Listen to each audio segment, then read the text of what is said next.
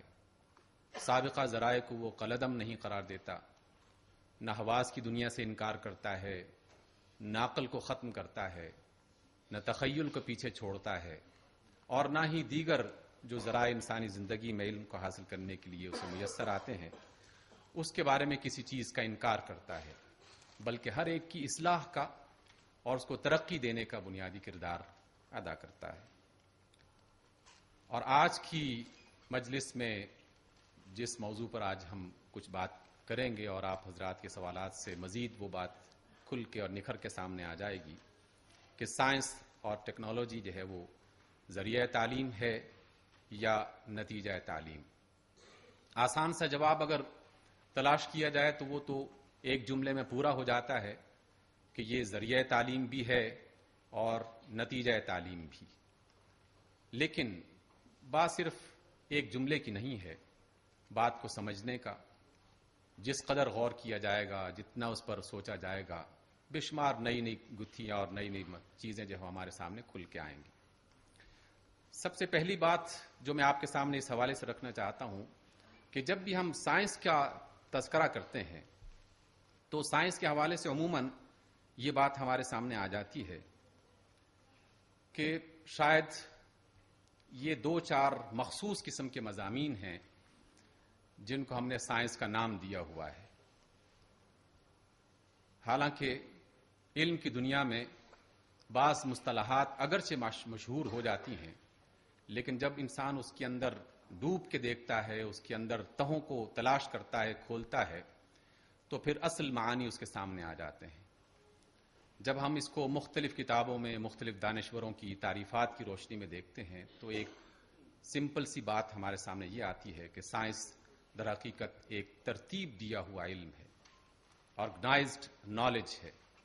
کسی شعبے میں، کسی زندگی کے حصے میں، کسی میدان میں انسان نے جب بھی علوم کو اکٹھا کیا، اس کو مرتب کیا اور اس کو تنظیم دی اور اس کی خامی و خوبیوں کا نکھار کرتے ہوئے اس کی اصلاح کرنے کی کوشش کی، تو آہستہ آہستہ وہ معلومات علم کا درجہ رکھنا شروع کر دیا انہوں نے، اور وہ سائنس کے دائرے میں آنا شروع ہو گئیں.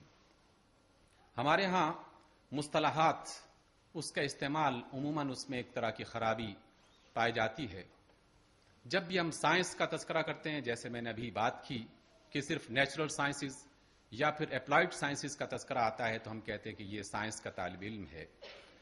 اور جب ہم عالم کا لفظ استعمال کرتے ہیں تو فوراً پاکستانی معاشرے میں یا ہندوستان کے رہنے والے لوگ وہ فوراً یہ سمجھتے ہیں کہ شاید کسی قرآن، فقہ اور حدیث سے تعلق رکھنے والے فرد کا تذکرہ کیا جا رہا ہے.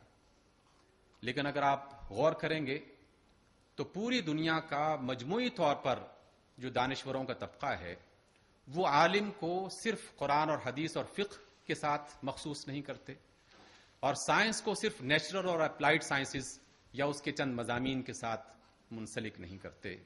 عرب دنیا میں سائنسدانوں کے لیے باقاعدہ علماء کا لفظ استعمال کیا جاتا ہے، اور پھر مزید تخصیص کے لیے جس فن میں اس نے مہارت حاصل کی ہو اس فن کا تذکرہ اس عالم کے لفظ کے ساتھ یا اس علم کے لفظ کے ساتھ لگا دیا جاتا ہے اور اس کا اضافہ کر دیا جاتا ہے. اگر آپ عرب دنیا میں کسی بھی یونیورسٹی میں جائیں اور آپ کو کلیت العلوم کے نام سے کہیں بورڈ آویزاں ملے تو آپ فوراً سمجھ جائیں گے کہ یہ کلیت العلوم سے مراد ہے کہ یہ سائنس کالج ہے. لیکن یہ علوم اور علم در حقیقت اپنے وسیع تر معانی میں ہر میدان کو اپنے دائرے میں لے کے آتا ہے. اس وجہ سے ہم جب سائنس کا تذکرہ کریں تو چند مخصوص قسم کے معروف مضامین کی حد تک اس کو محدود نہ کر دیں، بلکہ جس طرح اللہ کی کائنات بہت وسیع ہے اسی طرح اس علم کا دائرہ بھی بہت وسیع ہے. جس طرح انسان کے سارے اعضاء مل کر ایک مکمل انسان بنتے ہیں، اسی طرح یہ سارے کے سارے میدان مل کر ایک مکمل سائنس بنتی ہے یا ایک مکمل علم بنتا ہے. اس اعتبار سے ہم سائنس کے ان وسیع دائروں کو ایک نظر اپنے سامنے رکھ لیں کہ وہ تمام کہ جو الہامی علوم پر دسترس حاصل کرتے ہیں اور اس کے بارے میں ریسرچ کرتے ہیں، اس میں تحقیق کرتے ہوئے ایک ماہر بن جاتے ہیں، کمال حاصل کر لیتے ہیں، یقیناً وہ الہامی علوم یا ریویلڈ سائنسز کے وہ ماہرین انہیں کہا جاتا ہے۔ اور جو لوگ سوشل سائنسز کے بارے میں جانتے ہیں انہیں ہم عمرانی علوم کے بارے میں ان کے لیے لفظ استعمال کرتے ہیں، اخلاقیات، بشریات، ادبیات، سیاسیات اور تاریخ کے شعبے اس میں شامل ہو جاتے ہیں۔ اور جو نیچرل سائنسز کے بارے میں بات کرتے ہیں، یقیناً طبیعت، کیمیا، حیاتیات، فلکیات، اور اس کے اندر 20 اور میدان ہیں جو خود بخود اس میں شامل ہو جاتے ہیں۔ بات صرف یہیں تک نہیں رہتی، بلکہ وہ تمام عقلی علوم کہ جن کو ریشنل سائنسز کے بارے میں کے حوالے سے پہچانا جاتا ہے، وہ بھی اسی کا حصہ ہے، وہ بھی انہی میدانوں میں سے ایک میدان اور انہی دائروں میں سے ایک دائرہ ہے۔ اور وہ تمام علوم کہ جن کا تعلق اپلائیڈ سائنسز سے ہے، جن کا ہم اطلاقی علوم کہتے ہیں، جس میں مختلف میدانوں میں مختلف کاموں کے حوالے سے فن سکھایا جاتا ہے، وہ بھی سائنس ہی کا دائرہ ہے اور اس کو بھی اس سے الگ نہیں کیا جا سکتا۔ اور ان کے تمام نام جس میں انجینئرنگ ہے، طب ہے، حیوانیات ہے، کمپیوٹر سائنسز ہیں، لائبریری سائنس ہے، زراعت کا علم ہے، مدنی علوم ہے، اور نہ جانے کیا کیا دائرے ہیں جو اس کے اندر سمٹ کے آ جاتے ہیں۔ اس لیے پہلی بات جو ہمارے سامنے آتی ہے کہ جب بھی ہم سائنس کا لفظ استعمال کریں تو اس کو ایک محدود مفہوم میں اپنے ذہن میں نہ رکھیں، اور جب ہم علم کا تذکرہ کریں تو اس کو بھی ایک محدود دائرے کے اندر سمیٹنے کی کوشش نہ کریں، اور جب ہم کسی عالم کی بات سنیں یا عالم کے بارے میں تذکرہ کریں تو عالم بھی جاننے والے کو عربی زبان کے اعتبار سے بھی کہا جاتا ہے، چاہے وہ زندگی کے کسی بھی شعبے سے علم حاصل کر کے آیا ہوا ہو، جس نے بھی اس کو ایک مرتب انداز میں سیکھا اور مرتب انداز میں وہ افراد تک پہنچانے کا کام سر انجام دے رہا ہے، وہ عالم بھی بن جاتا ہے اور وہ معلم بھی کہلاتا ہے۔ اس لیے جب بھی آپ غور کریں گے تو اگر آپ سائنس کو جن کے بارے میں نے چند ایک حوالے دیے ہیں اس کو سمیٹنے کی کوشش کریں گے تو مادہ میٹیریل کی شکل میں جتنی بھی صورتیں اس کائنات میں پائی جاتی ہیں اس کے بارے میں جو بھی ریسرچ کرے گا، تحقیق کرے گا، پڑھے گا، سوچے گا، لوگوں کو بتانے کی کوشش کرے گا، اور پھر اس مختلف قسم کے مادوں کی بنیاد پر جو زندگی وجود میں آتی ہے وہ زندگی کیسے حرکت کرتی ہے، وہ کیسے وجود میں آتی ہے، کیسے اس میں فنا ہوتی ہے، کیسے وہ اس میں تبدیلیاں اور تغیر آتے ہیں، ان سب کا تذکرہ اور ان کو جاننے کے لیے جو ذہن استعمال ہوتا ہے اور ذہن سے متعلق مختلف قسم کی چیزیں جس میں خیال، جس میں تخیل، جس میں تعقل، جس میں بے شمار چیزیں اور بھی شامل ہو جاتی ہیں۔ اس لیے وہ علوم جو طبیعی ہوں، وہ علوم جو حیاتی ہوں، وہ علوم جو نفسیاتی ہوں، وہ سب کا سب سائنس کے اندر آ جاتے ہیں، اس لیے ان کو بھی آپ سائنس سے باہر نہیں کر سکتے۔ اور اگر آپ ایک نظر سے اور غور کریں گے تو آپ کو پتا ہوگا، فوراً یہ احساس ہو جائے گا، اور یہ میری اپنی زندگی کا مختصر سی زندگی کا جو میں نے تھوڑا بہت علماء کو پڑھا اور مختلف دانشوروں کی باتیں سنی، مختلف کتابوں کی ورق گردانی کی، سارے کے سارے علوم کا ایک سب سے بڑا مقصد یہ ہے کہ جہاں کہیں توازن ختم ہو جائے کسی بھی اعتبار سے اس کو کیسے متوازن بنا دیا جائے۔ جب بھی کوئی شخص اس غیر متوازن چیز کو متوازن بنانے کی کوشش کرتا ہے تو وہ علم کے راستے پر چل پڑتا ہے، اور جس میدان میں جس اعتبار سے وہ اس توازن کو بنانے کی کوشش کرتا ہے اسی اعتبار سے اس کی پہچان بھی ہو جاتی ہے۔ انسانی زندگی میں، انسانی جسم میں اگر توازن بگڑتا ہے کسی بھی اعتبار سے، خون کے قطرے کی گردش میں اگر توازن بگڑ جائے تو اس کی اصلاح کرنے والے جو افراد ہیں وہ میڈیکل سائنسز سے تعلق رکھنے والے ہوتے ہیں، اور وہ میدان میں آ کر تحقیق کرتے ہوئے اس نتیجے پہ پہنچتے ہیں کہ خون کی اس گردش میں عدم توازن کیسے آیا ہے، کون سی ایسی ریزن تھیں، کون سی ایسی وجوہات تھیں جس میں یہ خرابی پیدا ہوئی، اور جس کی وجہ سے انسانی جسم بے شمار قسم کی بیماریوں کا شکار ہو گیا، اور اس میں جب انہوں نے توازن کو تلاش کیا تو علم طب بن گیا۔ زمین کے اندر موجود مختلف کائنات کی جو چیزیں ہیں، جہاں کہیں بھی توازن بگڑتا ہے، چاہے وہ پہاڑوں کے اندر ہو، چاہے وہ دریاؤں سمندروں کے اندر ہو، چاہے وہ زمین کی زرخیزی کے اندر ہو، ان سب کے بارے میں تلاش کرنا، غور کرنا، در حقیقت یہی زندگی کا سب سے بڑا اور خوبصورت، جس کو آپ حسن کہہ سکتے ہیں زندگی کا، اسی کی بنیاد پر پوری کائنات کا نظام چل رہا ہے۔ اور اس بڑی کائنات میں ایک سب سے اہم چھوٹی سی کائنات کہ جس کے بارے میں ڈاکٹر انعام الرحمان صاحب نے مختلف مجالس میں بتایا اور ہم نے ان سے سیکھا کہ ایک بہت بڑی کائنات میں انسان بذات خود ایک مکمل کائنات ہے جو کہ چلتی پھرتی ہمیں نظر آتی ہے، جس طرح انسان کی زندگی کے توازن کو بحال کرنے کے لیے مختلف علوم میدان میں آتے ہیں، اسی طرح کائنات کے اندر بھی جہاں کہیں تبدیلی تغیر آتا ہے تو فوراً کچھ لوگ سوچنا شروع کر دیتے ہیں کہ یہ زلزلہ کیوں آیا، اور پھر سوچتے سوچتے اس نتیجے پہ پہنچتے ہیں کہ زمین کی تہوں میں کچھ پلیٹس ہیں جس کے اندر اگر توازن بگڑ جائے تو زمین کے اندر حرکت آ جاتی ہے اور اس کی وجہ سے زلزلہ ہو جاتا ہے۔ یہ پہاڑوں کے اندر سے آتش کیوں نکل آتی ہے، یہ ٹھیک ٹھاک خاموش قسم کے پہاڑ اچانک آتش کیوں اگلنا شروع ہو جاتے ہیں؟ توازن بگڑتا ہے کسی پہاڑ کا، تب کہیں جا کر لوگ سوچتے ہیں کہ اس کے بارے میں سوچا جائے، اور پھر جب اس کی تہوں میں پہنچتے ہیں پھر انہیں اندازہ ہوتا ہے کہ یہ پہاڑ باہر سے جتنا خاموش دکھائی دیتا ہے اندر سے اتنا خاموش نہیں ہے۔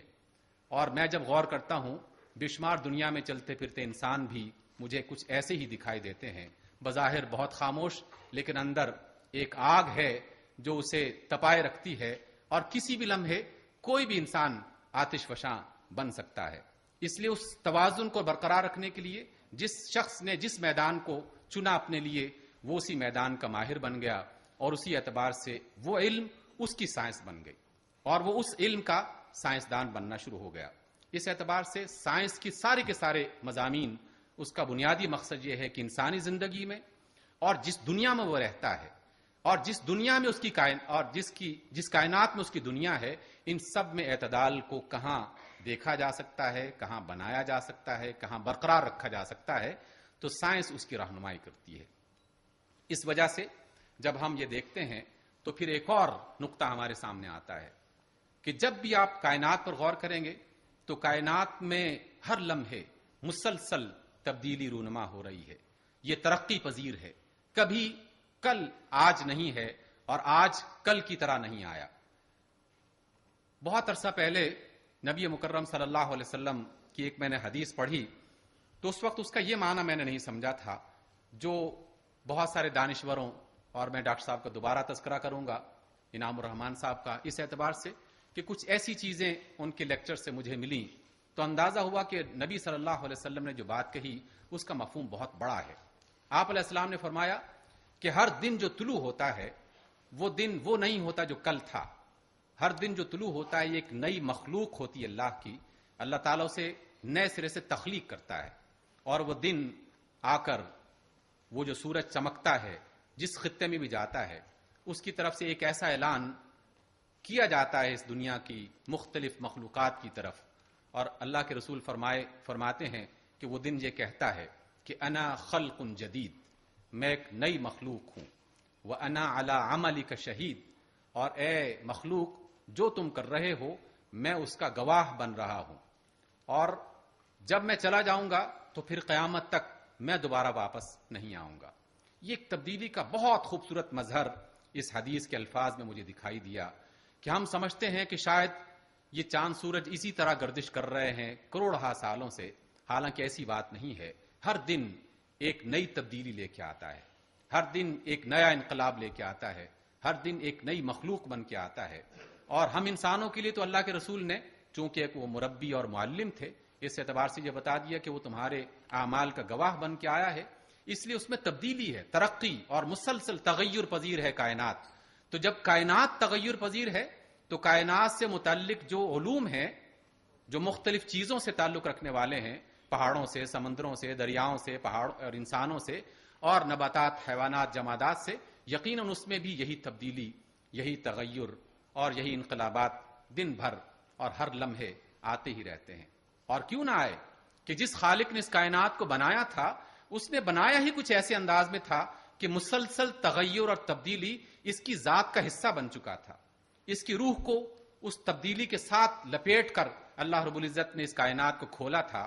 اور یہ آیت پڑھ کے دیکھیے، وَالسَّمَاءَ بَنَيْنَاهَا بِأَيْدٍ وَإِنَّا لَمُوسِعُونَ، اور ہم نے آسمان کو ہم نے ہاتھ کے بل کے زور سے بنا دیا اور ہم اسے مسلسل وسیع کر رہے ہیں۔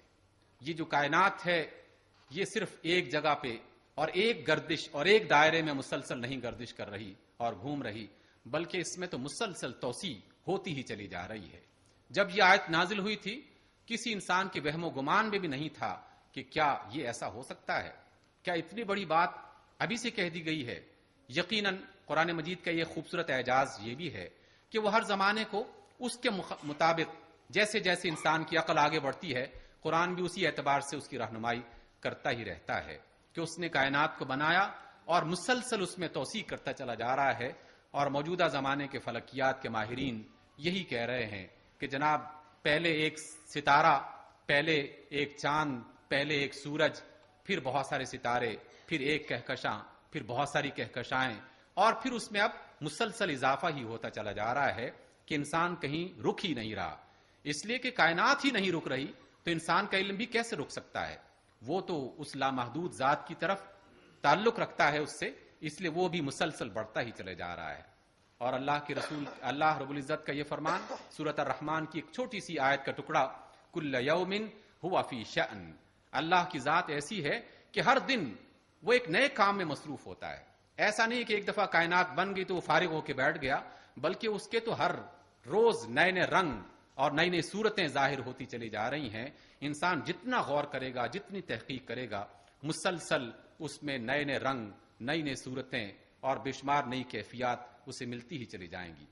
اسی وجہ سے اللہ رب العزت نے انسان کو غور و فکر کی صلاحیت دی ہے، کیونکہ انقلابات، مسلسل تبدیلیاں یہی انسان کو غور و فکر کرنے پر آمادہ کرتی ہیں۔ اگر زندگی ٹھہر جائے، تھم جائے، تو کل کی معلومات آج کے لیے کافی تھیں اور آج کی معلومات آنے والے کئی سال کے لیے کافی ہو سکتی تھیں، لیکن زندگی چونکہ مسلسل بدل رہی ہے، اس لیے غور و فکر کی بھی مسلسل ضرورت ہے۔ جو کل کی حاجتیں تھیں آج نہیں ہیں، اور جو آج کی ضرورتیں ہیں وہ کل نہیں ہوں گی۔ کل اگر گھوڑوں اور خچروں پہ سفر کیا جاتا تھا تو آج ان گھوڑوں اور خچروں کو پر لگ چکے ہیں، اب انسان اس طرح سفر نہیں کرتا۔ کل اگر انسان جڑی بوٹیوں پہ گزارا کرتا تھا تو اب ان جڑی بوٹیوں کے جوہر تلاش کر لیے گئے ہیں اور اس میں سے تریاق بنا لیا گیا ہے، اور اس میں بے شمار قسم کے علاجات، ایک نہیں ہزاروں طریقے جب سے دنیا بنی ہے مسلسل اس میں اضافہ ہو رہا ہے۔ اور حضرات غور کیا میں نے بھی، چونکہ آپ ہی کی طرح مجھے بھی یہی اللہ رب العزت نے صلاحیت دے رکھی ہے، آپ بھی سوچئے گا کہ صرف انسان کو غور و فکر کرنے کی یہ صلاحیت نہیں دے رکھی، بلکہ اس کائنات میں ہر چیز کو کسی نہ کسی انداز میں غور و فکر کی صلاحیت اللہ رب العزت نے دے رکھی ہے۔ ہاں البتہ اس کے درجات مختلف ہیں، اس کے معیار مختلف ہو سکتے ہیں۔ انسان کی عقل کی طاقت، غور و فکر کی طاقت ساری مخلوقات سے بہتر ہے، لیکن جب میں نے قرآن مجید کی ایک آیت پڑھی تھی، یسبح للہ ما فی السماوات وما فی الارض، کہ آسمان و زمین میں جو کچھ بھی ہے، چاہے وہ پتھر ہے یا لکڑی، چاہے وہ دریا کا قطرہ ہے یا صحرا کا ذرہ، وہ سب کا سب اللہ کی تسبیح بیان کرتا ہے۔ تو تسبیح بیان کرنے کے لیے یقیناً کچھ نہ کچھ صلاحیت کی ضرورت ہوگی۔ اور قرآن کی ایک اور آیت میں کہا گیا کہ یہ جو بجلی چمکتی ہے اور بادل گرجتے ہیں، یہ بھی اللہ تعالیٰ کی تسبیح بیان کرتے ہیں، گویا کہ ان کے اندر بھی یہ صلاحیت تو موجود ہے۔ اور پھر غور کرنے کے بعد میں نے ایک چیز محسوس کی کہ یہ بیج زمین کے اندر جو ڈالا جاتا ہے، یہ اس زمین کی تنہائی میں بیٹھ کر اپنی ذات کے بارے میں سوچتا ہے، اپنے نفس کے بارے میں غور کرتا ہے، اور جب اسے اپنی ذات کا، اپنے نفس کا ادراک ہو جاتا ہے، اس کی پہچان ہو جاتی ہے، تو وہ خوشی سے پھول کر اپنا سر زمین کی تہوں سے باہر نکال دیتا ہے، اور پھر پوری اس علاقے میں اعلان کر دیتا ہے اور اپنا تعارف لوگوں کو کروانا شروع کر دیتا ہے، اور کہتا ہے کہ دیکھو میں نے غور کرنے کے بعد اپنی ذات کی پہچان کر لی، اور میری ذات یہ ہے، میرے پتوں کا نشان، اس کے سائے کی کیفیت، اس کے پھولوں کا رنگ، اس کے پھلوں کا ذائقہ، ہر چیز بتا رہی ہوتی ہے کہ یہ بیج کس نسل سے تعلق رکھتا ہے۔ اس نے اپنی ذات کی پہچان کی، اور پہچان کرنے کے بعد اللہ کی کائنات میں پھیل کر وہ سایہ اور خوشبو، پھول اور پھل سب کو مہیا کرتا ہے۔ انسان بھی کچھ اسی طرح ہونا چاہیے، اور عموماً انسان اس طرح کے ہوتے ہیں کہ وہ بھی غور و فکر کرتے ہیں۔ اور سب سے عظیم ترین انسان، اس کائنات کی سب سے عظیم ہستی محمد عربی صلی اللہ علیہ وسلم نے بھی غار حرا کی تنہائیوں سے غور و فکر کا آغاز کیا، اور وہاں کی معراج سے یقیناً وہ فلک کی تمام وسعتوں کو پار کرتے ہوئے عرش معلیٰ کی معراج تک پہنچے۔ گویا کہ ہمیں انڈائریکٹ یہ بات بتائی جا رہی ہے کہ جس طرح غور و فکر کی صلاحیت سے انہیں نوازا گیا تھا، تم بھی اس راستے میں چلتے رہو، اور مسلسل انسان غور کرتا ہوا اپنی عقل کو صحیح دائرے پر صحیح راستے پر چلاتا ہوا آگے بڑھے گا تو اسے بھی اسی طرح کا معراج حاصل ہو جائے گا اور اسی طرح کا کمال حاصل ہو جائے گا. یہ بات ہمیں وہاں سے ملتی ہے. میں نے ابھی تھوڑی دیر پہلے بات کہی کہ زندگی چونکہ تغیر پذیر ہے، مسلسل تبدیلیاں آتی رہتی ہیں، اور خاص طور پر وہ افراد کے جو سائنس کے مادی معاملات کے حوالے سے، میٹیریل کے حوالے سے، جنس کے حوالے سے، اشیاء کے حوالے سے غور و فکر کرتے ہیں، وہ مختلف قسم کے نظریات ہر آنے والی تحقیق کے بعد بناتے ہی رہتے ہیں. اور یہ بھی ایک علامت ہے، نشان ہے اور دلیل ہے اس کائنات میں مسلسل تغیر اور تبدیلی کی، کہ پہلے جوہر اور ایٹم کے بارے میں خیال تھا کہ یہ مادے کا سب سے چھوٹا ذرہ ہے، لیکن اب یہ خیال ختم ہو چکا ہے. پہلے یہ خیال تھا کہ ایک مادے کی کیمیائی عنصر کو اگر دیکھا جائے تو وہ تمام عناصر ایک ہی طرح کی حیت اور ایک ہی طرح کی ماہیت رکھتے ہیں، لیکن اب یہ خیال بھی بدل چکا ہے.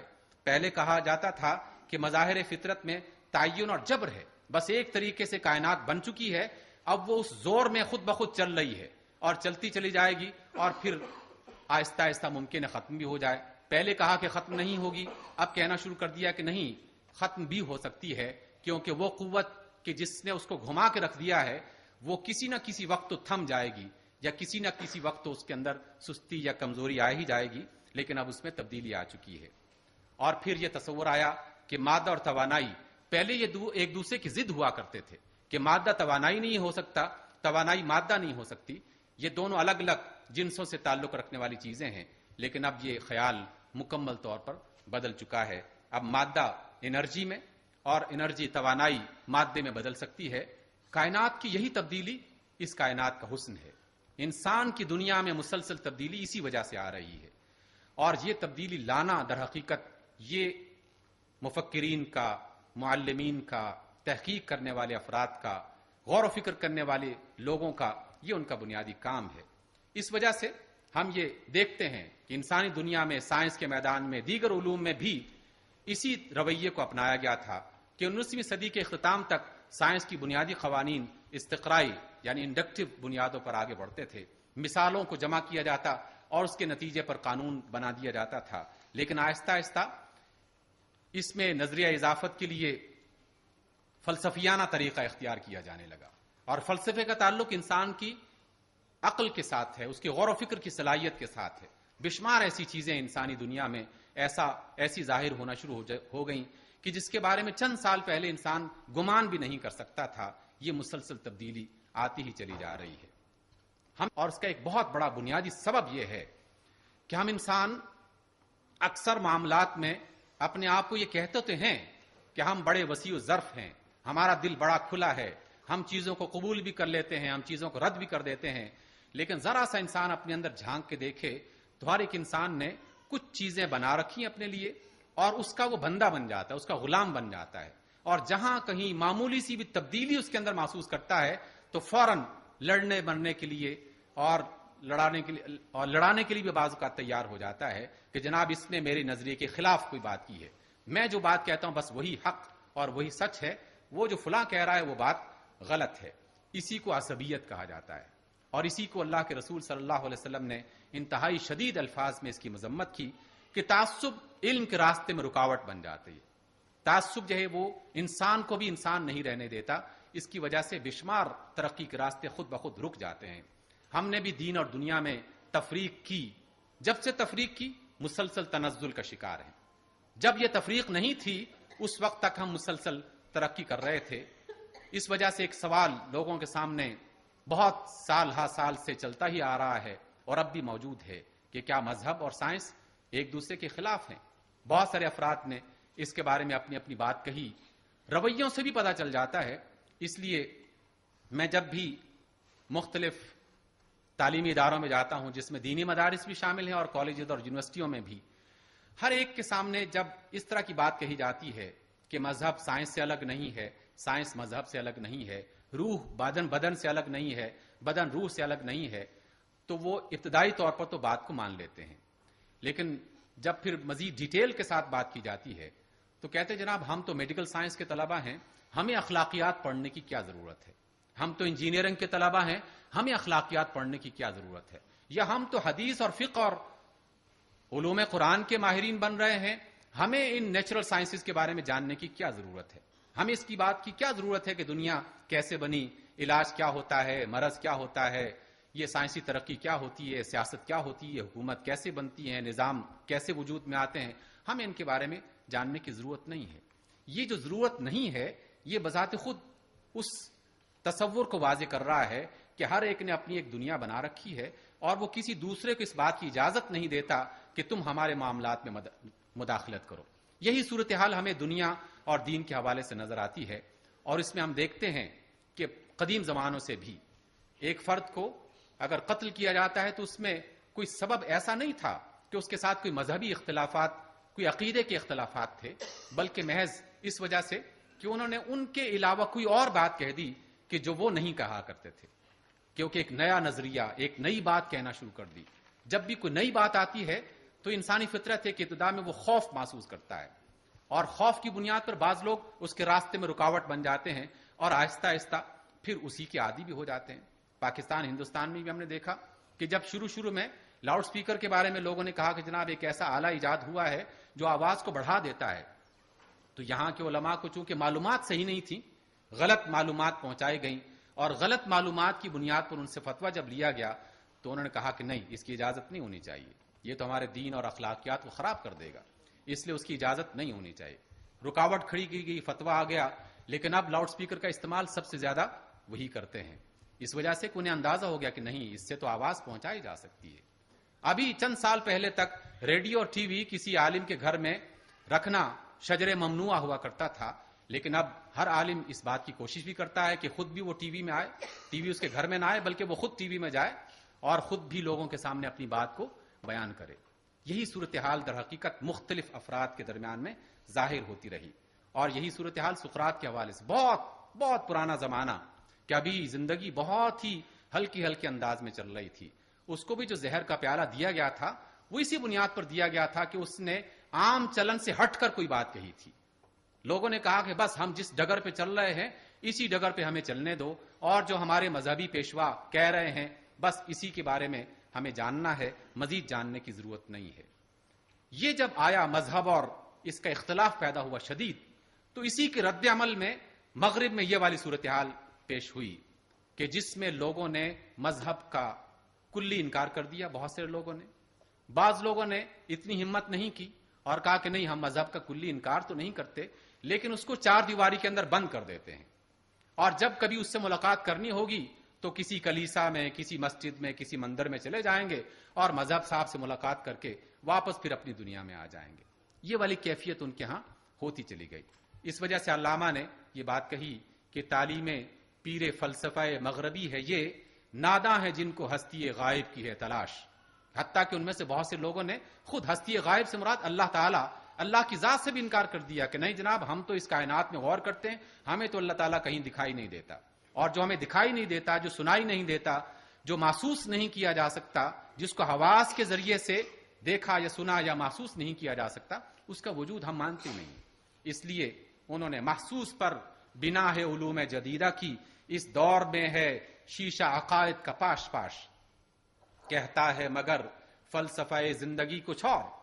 علامہ نے کہا کہ میں نے زندگی پر جو غور کیا ہے تو زندگی کا فلسفہ مجھے کچھ اور بتاتا ہے، مجھ پر کیا ہے مرشد کامل نے راز فاش، با ہر کمال اندکے آشفتگی خوش است، ہر چند عقل کل شدائی بے جنون مباش، کہ ہر چند تمہیں بہت ساری علم حاصل ہو چکا ہے، بہت سارا علم حاصل چکا ہے، علم کل کے بھی تم اگر مالک ہو چکے ہو، تب بھی کچھ باتیں ایسی ہوتی ہیں جس کا تعلق صرف علم سے نہیں ہوتا بلکہ اس کا تعلق جذبے سے ہوتا ہے، اس کا تعلق جنون سے ہوتا ہے۔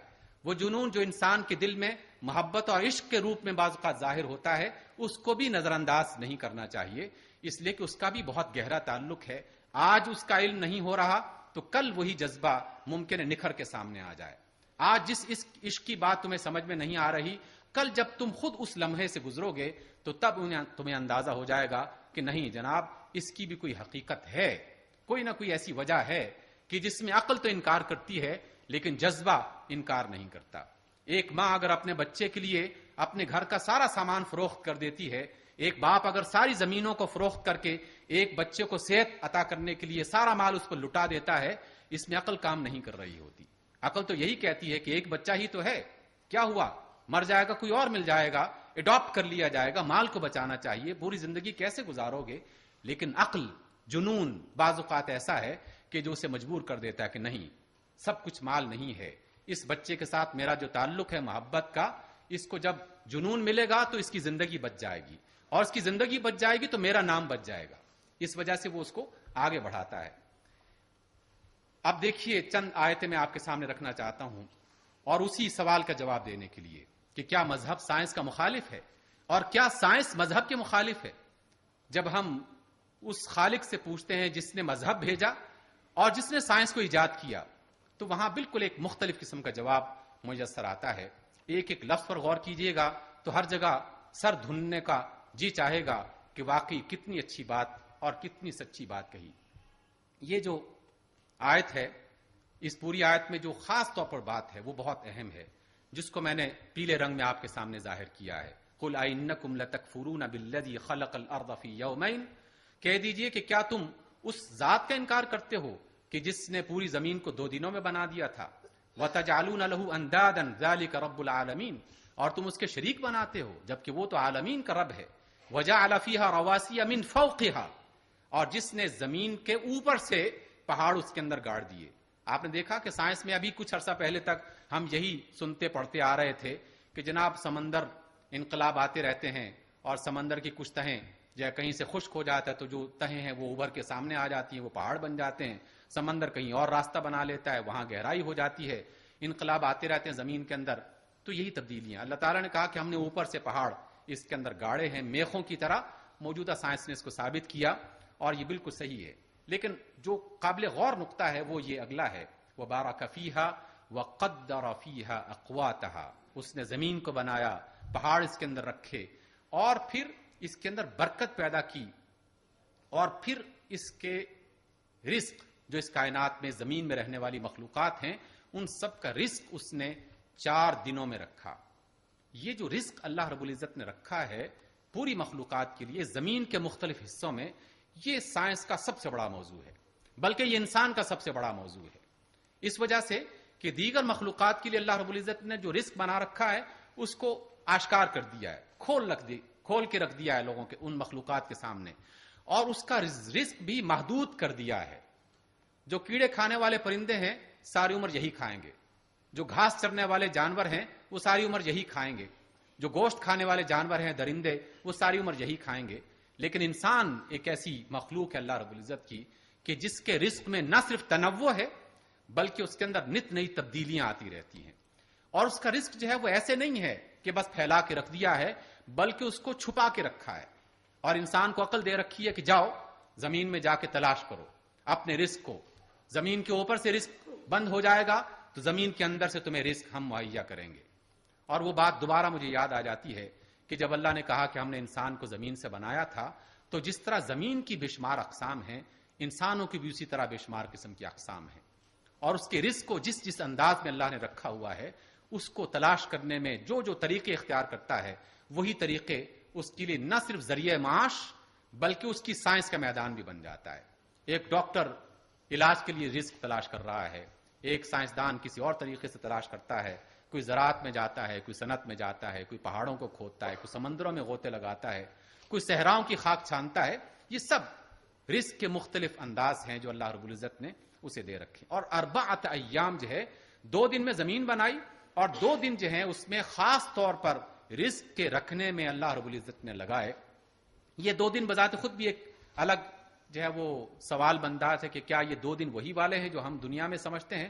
یقیناً مفسرین نے کہا کہ اس سے 2 دن وہی والے مراد نہیں لیے جا سکتے، اس میں مراحل بھی ہو سکتا ہے کہ 2 سٹیجز میں، اور ایک سٹیج کا تعلق جو ہے بعض اوقات ہزارہ سال تک بھی ہو سکتا ہے، جس کا قرآن میں بعض مقامات پر ذکر بھی ملتا ہے کہ ایک دن اللہ تعالیٰ کے ہاں ایسا بھی ہے جو کہ 50,000 سال کے برابر ہے، اس لیے اس میں اس کی بڑی وسعت پائی جاتی ہے۔ لیکن رزق کو جو بنایا، مختلف مقامات پہ رکھا، انسان کو عقل دی کہ تم نے تلاش کرنا ہے، علم کے کتنے راستے اس میں سے کھلتے ہیں۔ اس وجہ سے اللہ رب العزت نے باقاعدہ اس بات کو آگے بڑھایا ہے اور کہا کہ تم تلاش کرو، اپنی جان پہ غور کرو۔ اور جب میں نے یہ بات کہی تھی پہلی مجلس میں، خلق الانسان من علق، تو علق ایک پہلی بنیاد بنتی ہے انسان کی تحقیق، اور انسان کی ریسرچ کی، اور یہ تحقیق مسلسل بڑھتی چلی جا رہی ہے۔ اب ڈاکٹرز اور سائنسدان یہ بھی کہہ رہے ہیں کہ الگ کا ایک مرحلہ وہ بھی آئے گا کہ جس میں انسان کے اس نقطے میں دیکھا جا سکتا ہے کہ یہ انسان کس شکل و شباہت کا بننے والا ہے، کس قد کاٹ کا بننے والا ہے، کس رنگ اور کیفیت کا بننے والا ہے۔ یہ بھی سب کچھ اس ایک چھوٹے سے ذرے کے اندر موجود ہوتا ہے، اور انسان ابھی ان باتوں تک پہنچا نہیں۔ اور صرف یہی بات نہیں ہوتی، بلکہ اس کے ذرے کے اندر تو یہ بھی لکھا ہوتا ہے کہ اس انسان کی کیا کیا صلاحیتیں ہیں اور یہ اپنی دنیا میں کیا کیا کارنامے انجام دے سکتا ہے، یہ بھی اس کے اندر لکھا ہوتا ہے۔ لیکن انسان کو علم اس وقت تک نہیں ہوتا جب تک کہ وہ نکھر کے سامنے نہیں آ جاتا۔ بالکل اس طرح کہ جیسے کسی اجنبی کے سامنے گندم کا بیج رکھ دیا جائے، جس نے کبھی گندم دیکھی نہ ہو، تو وہ یہ کہے گا کہ پتہ نہیں اس کا پودا کیسا ہوتا ہے، اس کی قامت کیسی ہوتی ہے، اس کا رنگ کیسے ہوتا ہے۔ لیکن جب وہ پودا نکلتا ہے تو پھر ہر چیز اپنے اپنے وقت پہ ظاہر ہونا شروع ہو جاتی ہے۔ یہی کیفیت انسان کی بھی ہے۔ اللہ تعالیٰ نے کہا وَفِي أَنفُسِكُمْ أَفَلَا تُبْصِرُونَ۔ یہ والی آیت دیکھیے، کہاں کہاں پر سائنس رکے گی اور کہاں پر مذہب اس کے راستے رکاوٹ بنے گا۔ دونوں ایک دوسرے کو رکاوٹ نہیں ہے، بلکہ علم آگے بڑھتا ہے سائنس کی دنیا میں، اور علم آگے بڑھتا ہے مذہب کی بنیاد پر، مذہب کی روشنی میں۔ مذہب اس کو روشنی عطا کرتا ہے، اور سائنس مذہب کو ترقی اور مزید اس کے اندر قوت پیدا کرتا ہے۔ ایمان کے اندر قوت آ جاتی ہے، انسان کی یقین کے اندر پختگی آ جاتی ہے۔ ان فی خلق السماوات والارض، آسمان اور زمین کی پیدائش میں، اور دن اور رات کے اختلاف میں، اور والفلک التی تجری فی البحر، وہ جو کشتی سمندر میں چلتی ہے، بما ینفع الناس، جو لوگوں کو فائدہ پہنچاتی ہے، اور وہ جو آسمان سے اللہ نے پانی اتارا جس سے اس نے زمین کو زندہ کیا اس کے مرنے کے بعد، اور وہ جو اس نے ہر قسم کے چوپائے پھیلا رکھے ہیں، وبث فیہا من کل دابہ، اور یہ جو ہواؤں کا چلنا ہے، وتصریف الریاح، اور یہ جو بادل آتے جاتے رہتے ہیں۔ ابھی کل جس نے اولے برسائے تھے، کس نے بتایا کہ اس کے اندر کتنے اولے پڑتے ہیں، اور یہ بادل کتنی طاقت رکھتا ہے کہ ہزاروں من وزن کا پانی اپنے اندر سمیٹ کر وہ زمین کے مختلف حصوں میں پہنچ جاتا ہے، اور اس پانی کی کیا کیا کیفیت ہے، اور اس کی بادلوں کی اوپر والی سطح کیسی ہے، اس کے نیچے والی سطح کیسی ہے، کیسے یہ سفر کرتے ہیں، ان سب کے بارے میں اللہ نے کہا کہ یہ جو ہواؤں کو مسخر کیا ہے، یہ جو بادل اس نے مسخر کر دیے ہیں زمین اور آسمان کے درمیان میں، اس میں نشانیاں ہیں۔ لآیات، کن کے لیے؟ لقوم یعقلون، عقل والوں کے لیے۔ بس جس کے پاس عقل ہے اس کے لیے نشانیاں ہیں، اور جو عقل کو استعمال نہیں کرتا ان کے لیے کوئی نشانیاں نہیں ہیں۔ جب تک مسلمانوں نے اس عقل کو استعمال کیا تو مسلمانوں نے اس بات کو جاننے کی کوشش کی کہ زمین کا محور کہاں پہ ہے، مسلمانوں نے جاننے کی کوشش کی کہ پہاڑوں کے اندر کیا کچھ ہے، مسلمانوں نے جاننے کی کوشش کی کہ ستاروں کی گردش کس طرح وجود میں آتی ہے، جب تک عقل کا استعمال کرتے رہے۔ اور جب لمبی تان کے سو گئے تو عقل اللہ رب العزت نے کسی اور کو دے دی۔ یہی صورتحال یہاں پہ بھی نظر آتی ہے۔ ایک ایک بات پر غور کیجئے، وَمِنْ آیَاتِهِ أَنْ خَلَقَكُم مِّن تُرَابٍ، پھر وہی بات آ جاتی ہے کہ اس نے تمہیں مٹی سے بنایا۔ ایک مٹی پنجاب کی ہے جس کی اوپر والی سطح زرخیز ہے، ایک مٹی بلوچستان کی ہے جس کی اوپر سطح بنجر ہے، لیکن ذرا اندر جا کے دیکھو تو خزانے اس کے اندر موجود ہیں۔ اتنے خزانے ہیں کہ امریکہ بہادر اور ایران اور پاکستان، ہندوستان اور چائنا، جاپان اور فرانس، سب کی نگاہیں لگی ہوئی ہیں، سب کی ایجنسیز، کمپنیاں وہاں پہنچ چکی ہیں کہ جناب یہ والا حصہ ہمارے پاس آنا چاہیے، اس لیے کہ ان کی نظر اب اندر کی گہرائیوں کو دیکھ سکتی ہے کہ اس کے اندر کیا کیا خزانے چھپائے ہوئے اللہ تعالیٰ نے، وہ جو پیٹرول کی شکل میں طاقت ہے اور بے شمار چیزیں۔ اس لیے زمین جس طرح انسانوں کی کیفیت ہے اسی طرح زمین کی کیفیت ہے، اور پھر اس نے تمہیں مٹی سے بنایا، دیکھتے ہی دیکھتے تم انسان بن کے پھیل گئے۔ وَمِنْ آیَاتِهِ أَنْ خَلَقَ لَكُم مِّنْ أَنفُسِكُمْ أَزْوَاجًا، اس نے تمہارے جوڑے بنائے، کس لیے بنائے؟ تاکہ تم سکینت اختیار کر سکو۔ وَجَعَلَ بَيْنَكُمْ مَوَدَّةً وَرَحْمَةً، سوشل سائنسز کا تعلق اس میں آ جاتا ہے، انسانی معاشرت کیسے بنتی ہے اس سائنس کا یہاں پہ تعلق آ جاتا ہے کہ رحمت اور شفقت کی بنیاد پر گھر بسا کرتے ہیں۔ اس میں بھی نشانیاں ہیں، کن کے لیے؟ لِقَوْمٍ يَتَفَكَّرُونَ، جو فکر کرتے ہیں، غور کرتے ہیں، اپنی سوچوں کو بڑھاتے ہیں، ان کو جمود کا شکار نہیں کرتے، روکتے نہیں ہیں، بلکہ مسلسل آگے بڑھاتے ہیں۔ وَمِنْ آیَاتِهِ خَلْقُ السَّمَاوَاتِ وَالْأَرْضِ وَاخْتِلَافُ أَلْسِنَتِكُمْ، کاش کے پاکستان کے رہنے والوں کو یہ چھوٹی سی آیت کا ٹکڑا سمجھ میں آ جائے۔ اللہ تعالیٰ نے کہا کہ اس کی نشانیوں میں سے، اس کی قدرتوں میں سے یہ ہے کہ اس نے آسمان اور زمین کو بنایا اور تمہاری زبانوں کے اختلاف کو بنایا۔ میں نے اس پر غور کیا ہے، لسانیات میرا بنیادی شعبہ ہے، اور ادب کا میں طالب علم ہوں، پوری دنیا میں جتنے بھی انسان ہیں وہ جتنی بھی زبانیں بولتے ہیں، کوئی بھی زبان دوسری زبان سے مختلف نہیں ہے. بظاہر مختلف ہے لیکن حقیقتاً مختلف نہیں ہے. وہ ایک دوسرے کے ساتھ اس طرح جڑی ہوئی ہیں کہ جس طرح پوری دنیا میں یا پوری زمین کے گرد پہاڑوں کے سلسلے ہیں، جبال کے سلسلے ہیں، باقاعدہ ایک چین چل رہی ہے، مشرق سے مغرب کی طرف، شمال سے جنوب کی طرف، جنوب سے شمال کی طرف، مغرب سے مشرق کی طرف. جس طرح پہاڑوں نے پوری زمین کو جکڑ رکھا ہے، انسانی زبانوں میں نے بھی پوری زمین کے ساری قوموں کو آپس میں اسی طرح مربوط کر رکھا ہے. پاکستان کی سرزمین پر غور کر لیں، بذات خود ایک بہت بڑا مضمون ہے. جہاں جہاں آپ کو دو زبانیں مختلف نظر آتی ہیں، درمیان کے علاقے میں چلے جائیں تو وہاں آپ کو ایک ایسی زبان ضرور ملے گی کہ جس نے دونوں کے درمیان میں برج کا کام کر رکھا ہے، جو دونوں کو آپس میں جمع کر رہی ہے.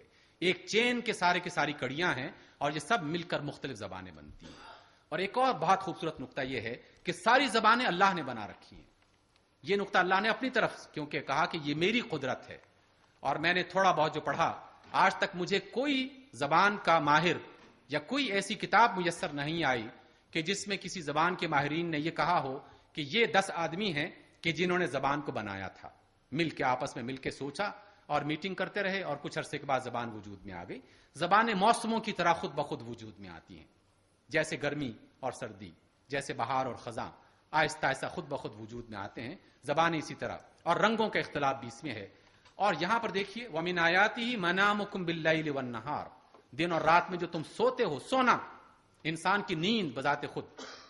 کچھ لوگ اس وقت بھی ممکن ہے سو رہے ہوں، میری کوشش تو ہے کہ میں جگائے رکھوں، لیکن یہ نیند بذات خود بہت بڑی نعمت. دنیا کی کوئی دوا اور دنیا کی کوئی اس کا مقابلہ نہیں کر سکتی.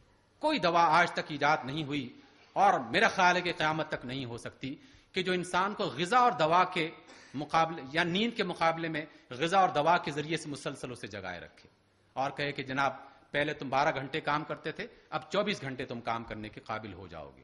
نیند ایک ایسا علم ہے، ایک ایسی سائنس ہے، ایک ایسا میدان ہے کہ جس میں اللہ رب العزت کی قدرتوں کے عجیب و غریب قسم کے منظر دکھائی دیتے ہیں کہ دن رات کا تھکا ماندہ چند گھنٹے سو جائے، ساری توانائیاں واپس آ جاتی ہیں. اس میں بھی نشانیاں ہیں. کن کے لیے؟ جو سنتے ہیں، جو غور و فکر کرتے ہیں. اور یہ جو تمہیں آسمان سے بجلی دکھاتا ہے، اس میں بھی نشانیاں ہیں. اور زمین پر پانی اتارتا ہے، اس میں بھی نشانیاں ہیں. اور یہ جو آسمان اور زمین ٹھہرا ہوا ہے، یہ سب کچھ اس کے امر سے ہے، اس میں بھی تمہارے لیے نشانیاں ہیں. اور یہاں ایک جملہ جو ہے وہ آپ کے سامنے ضرور رکھنا چاہتا ہوں، اور یہ بہت اہم اس اعتبار سے ہے کہ ثم اذا دعاکم دعوۃ من الارض اذا انتم تخرجون. ایک وقت اس زمین پر ایسا آنے والا ہے کہ جب یہ زمین کی ساری زندگی ختم ہو جائے گی اور پھر تمہیں ایک پکار لگائی جائے گی اور تم دیکھتے ہی دیکھتے نکل پڑو گے زمین سے. اور جب میں نے اس آیت کو پڑھا تو بہت عرصہ پہلے ایک فلم دی ممیز ریٹرن جو ہے وہ دیکھی تھی. اس کا پہلا سین فوراً سامنے آ گیا، بالکل اس طرح جس طرح انسان کے کمپیوٹر نے یہ تصور لوگوں کے سامنے ظاہر کر دیا ہے کہ پرانی ممیز جو ہزارہ سالوں سے زمین کے اندر دفن ہو چکی تھی، اچانک زمین سے درخت کے پودوں کی طرح نکل آتی ہیں. یہی کیفیت انسانوں کی بھی ہو سکتی ہے. یہ بذات خود ایک بہت بڑی سائنس ہے. ہر کے محسوسات را تسخیر کر، عالم الذرہ تعمیر کر. جب بھی کسی قوم نے محسوس دنیا میں دکھائی دینے والی، جس کو چھوا جا سکتا ہے، جس کو دیکھا جا سکتا ہے، سنا جا سکتا ہے، اس محسوس دنیا کو تسخیر کیا ہے تو اس نے ایک ذرے سے ایک عالم تعمیر کر دیا ہے، ایک دنیا بنا رکھی ہے. بنا سکتا ہے وہ عالم الذرہ تعمیر کر. علامہ کہتے ہیں کہ وہ ایک ذرے سے ایک دنیا بنا سکتا ہے.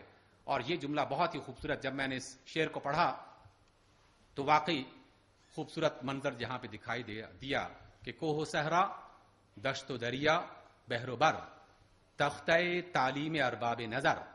کہ یہ جو پہاڑ ہیں، یہ جو صحرا ہے، دشت ہے، دریا ہے، سمندر ہے، خشکی ہے، تری ہے، یہ جو ارباب نظر ہیں یعنی غور و فکر کرنے والے افراد ہیں، یہ ان کے لیے کتاب ہے کھلی ہوئی، تعلیم کی کتاب، پڑھنے کی کتاب. وہ ان کو پڑھتے ہیں، دریاؤں سمندروں کو پڑھتے ہیں، ذروں کو پڑھتے ہیں، خشکی اور تری کو پڑھتے ہیں، نباتات کی دنیا کا مطالعہ کرتے ہیں. یہ ان کے لیے باقاعدہ علم کے ذرائع ہیں. اس وجہ سے برگ و ساز ما کتاب و حکمت است، کہ میرا جو زندگی کا رزق ہے وہ اور جو میری آواز کا ساز ہے وہ ان دو چیزوں پر مشتمل ہے، ایک کتاب جو اللہ کی طرف سے آتی ہے، ایک حکمت جو دانائی اللہ نے انسان کو دے رکھی ہے۔ ان دو قوت اعتبار ملت است، جب بھی کسی ملت نے کسی قوم نے ان دونوں قوتوں کو یکجا کیا ترقی اس کے راستے میں آ گئی۔ ان فتوحات جہان ذوق و شوق، کتاب کا علم انسان کے اندر ذوق و شوق پیدا کرتا ہے، جذبہ اور جنون پیدا کرتا ہے۔ آن فتوحات جہان تحت و فوق، اور جو محسوسات کی دنیا کا علم ہے یہ اوپر اور نیچے کی کائنات کو اس کے سامنے آشکار کرتا ہے، فلکیات اوپر اور سمندر کے اندر جانے والی اور تحقیقات یہ اس کے نیچے، یہ اس کے سامنے نمایاں کر دیتا ہے۔ اس وجہ سے اللہ نے کہا کہ عقل والے وہ لوگ ہیں جو غور کرتے رہتے ہیں آسمان اور زمین کی تخلیق میں، دن اور رات کے اختلاف میں، عقل والوں کے لیے نشانیاں ہیں۔ عقل والے اللہ نے کہا کہ الذین یذکرون اللہ قیاما وقعودا، عقل والے وہ ہیں جو اپنے اللہ کو یاد کرتے ہیں ہر حالت میں، کھڑے ہوئے، بیٹھے ہوئے، وعلی جنوبہم، اور اپنے پہلوؤں میں۔ جب بھی اس آیت کو لوگوں نے پڑھا تو کہا کہ شاید وہ اس طرح یاد کرتے ہوں گے کہ کھڑے ہوئے سبحان اللہ، لیٹے ہوئے الحمدللہ، اور بیٹھے ہوئے سبحان اور اللہ اکبر کہہ دیا، ان کلمات کو کہنا عبادت ہے۔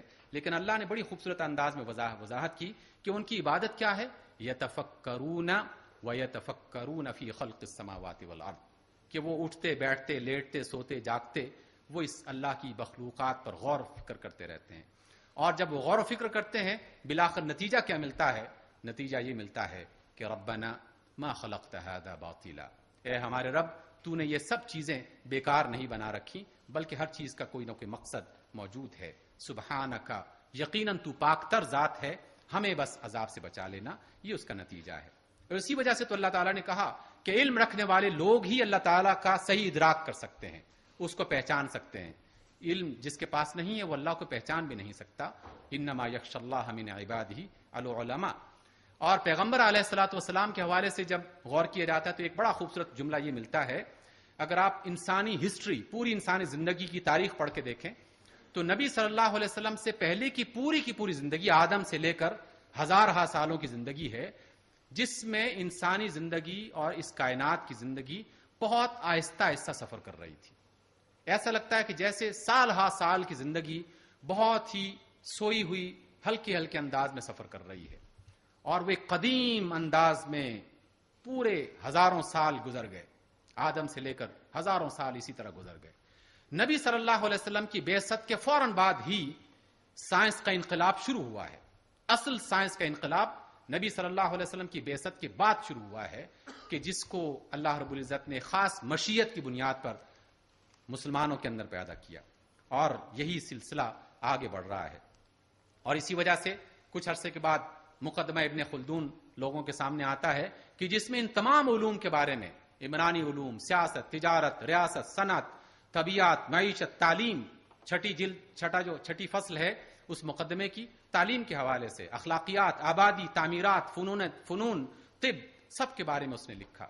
جاہز عرب دنیا کا ایک ایسا مفکر ہے اور ایک ایسا عالم، اس کے بارے میں ہمارے اساتذہ کہا کرتے تھے کہ کوئی بھی مضمون اپنے ذہن میں سوچو، تصور میں لاؤ، تو جاہز کی کوئی نہ کوئی تحریر اس کے بارے میں ضرور تمہیں مل جائے گی کہ اس نے کچھ نہ کچھ اس کے بارے میں ضرور کہیں نہ کہیں قلم اٹھایا ہے۔ اس طرح کے نابغہ روزگار اللہ رب العزت نے اس امت کو عطا کیے، اور پھر یہ امت نہیں بلکہ اللہ کے سامنے تو پوری زمین ہے، پوری کائنات ہے۔ اس وجہ سے اس معاملے کو آگے بڑھاتا ہے۔ ہمارے ہاں اگر ابن الہیثم، ابن سینا، الکندی اور جابر ابن حیان اور ایک لمبی فہرست وہ آتی ہے، تو پھر کچھ عرصے کے بعد وہاں ایک نیا روپ دکھائی دیتا ہے۔ نیوٹن، ڈارون، آئنسٹائن، گلیلیو اور نہ جانے کیا کیا نام اس کے اندر آ جاتے ہیں، یہ سب اس کے اندر آتے ہیں۔ اور یہاں یہ نقطہ بہت قابل غور ہے، اور وہ یہ کہ اللہ تعالیٰ جو ہے بالکل ایک ماہر کسان کی طرح زمینوں کا انتخاب کرتا ہے اور وقت کا انتخاب کرتا ہے۔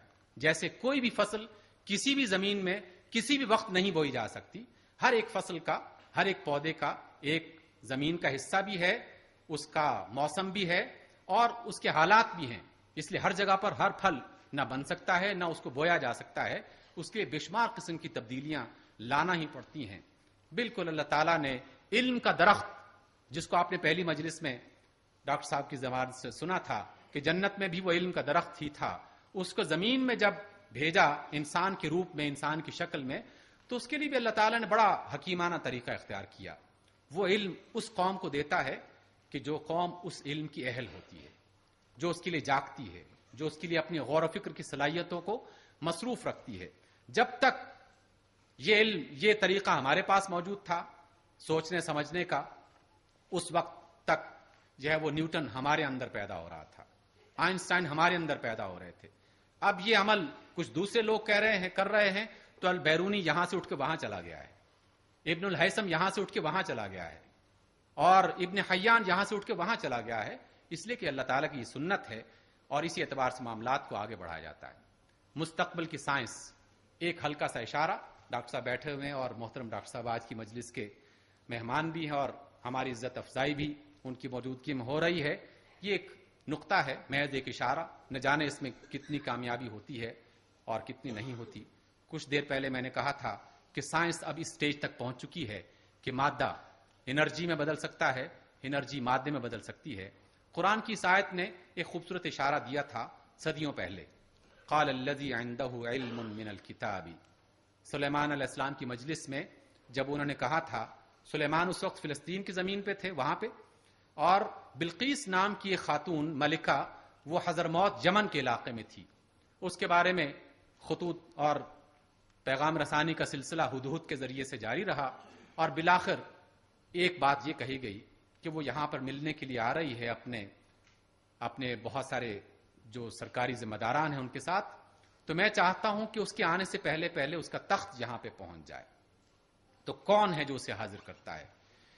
اللہ تعالیٰ نے خود قرآن میں کہا کہ ایک جن، عفریت، بہت طاقتور جن، اس نے کہا کہ جناب میں ابھی لے کے آتا ہوں، بس ایک ذرا سا آپ اپنی مجلس سے اٹھیے، اتنی دیر میں وہ یہاں پر میں حاضر کر سکتا ہوں.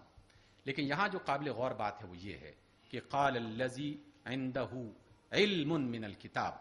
اس آدمی نے کہا یا اس شخص نے کہا کہ جس کے پاس کتاب کا علم تھا، اس نے اپنے علم کی بنیاد پر، کتاب کے علم کی بنیاد پر یہ کہا کہ انا آتیک بہ قبل ان یرتد الیک طرفک، کہ میں آپ کی پلک جھپکنے سے پہلے اس کو یہاں لا سکتا ہوں.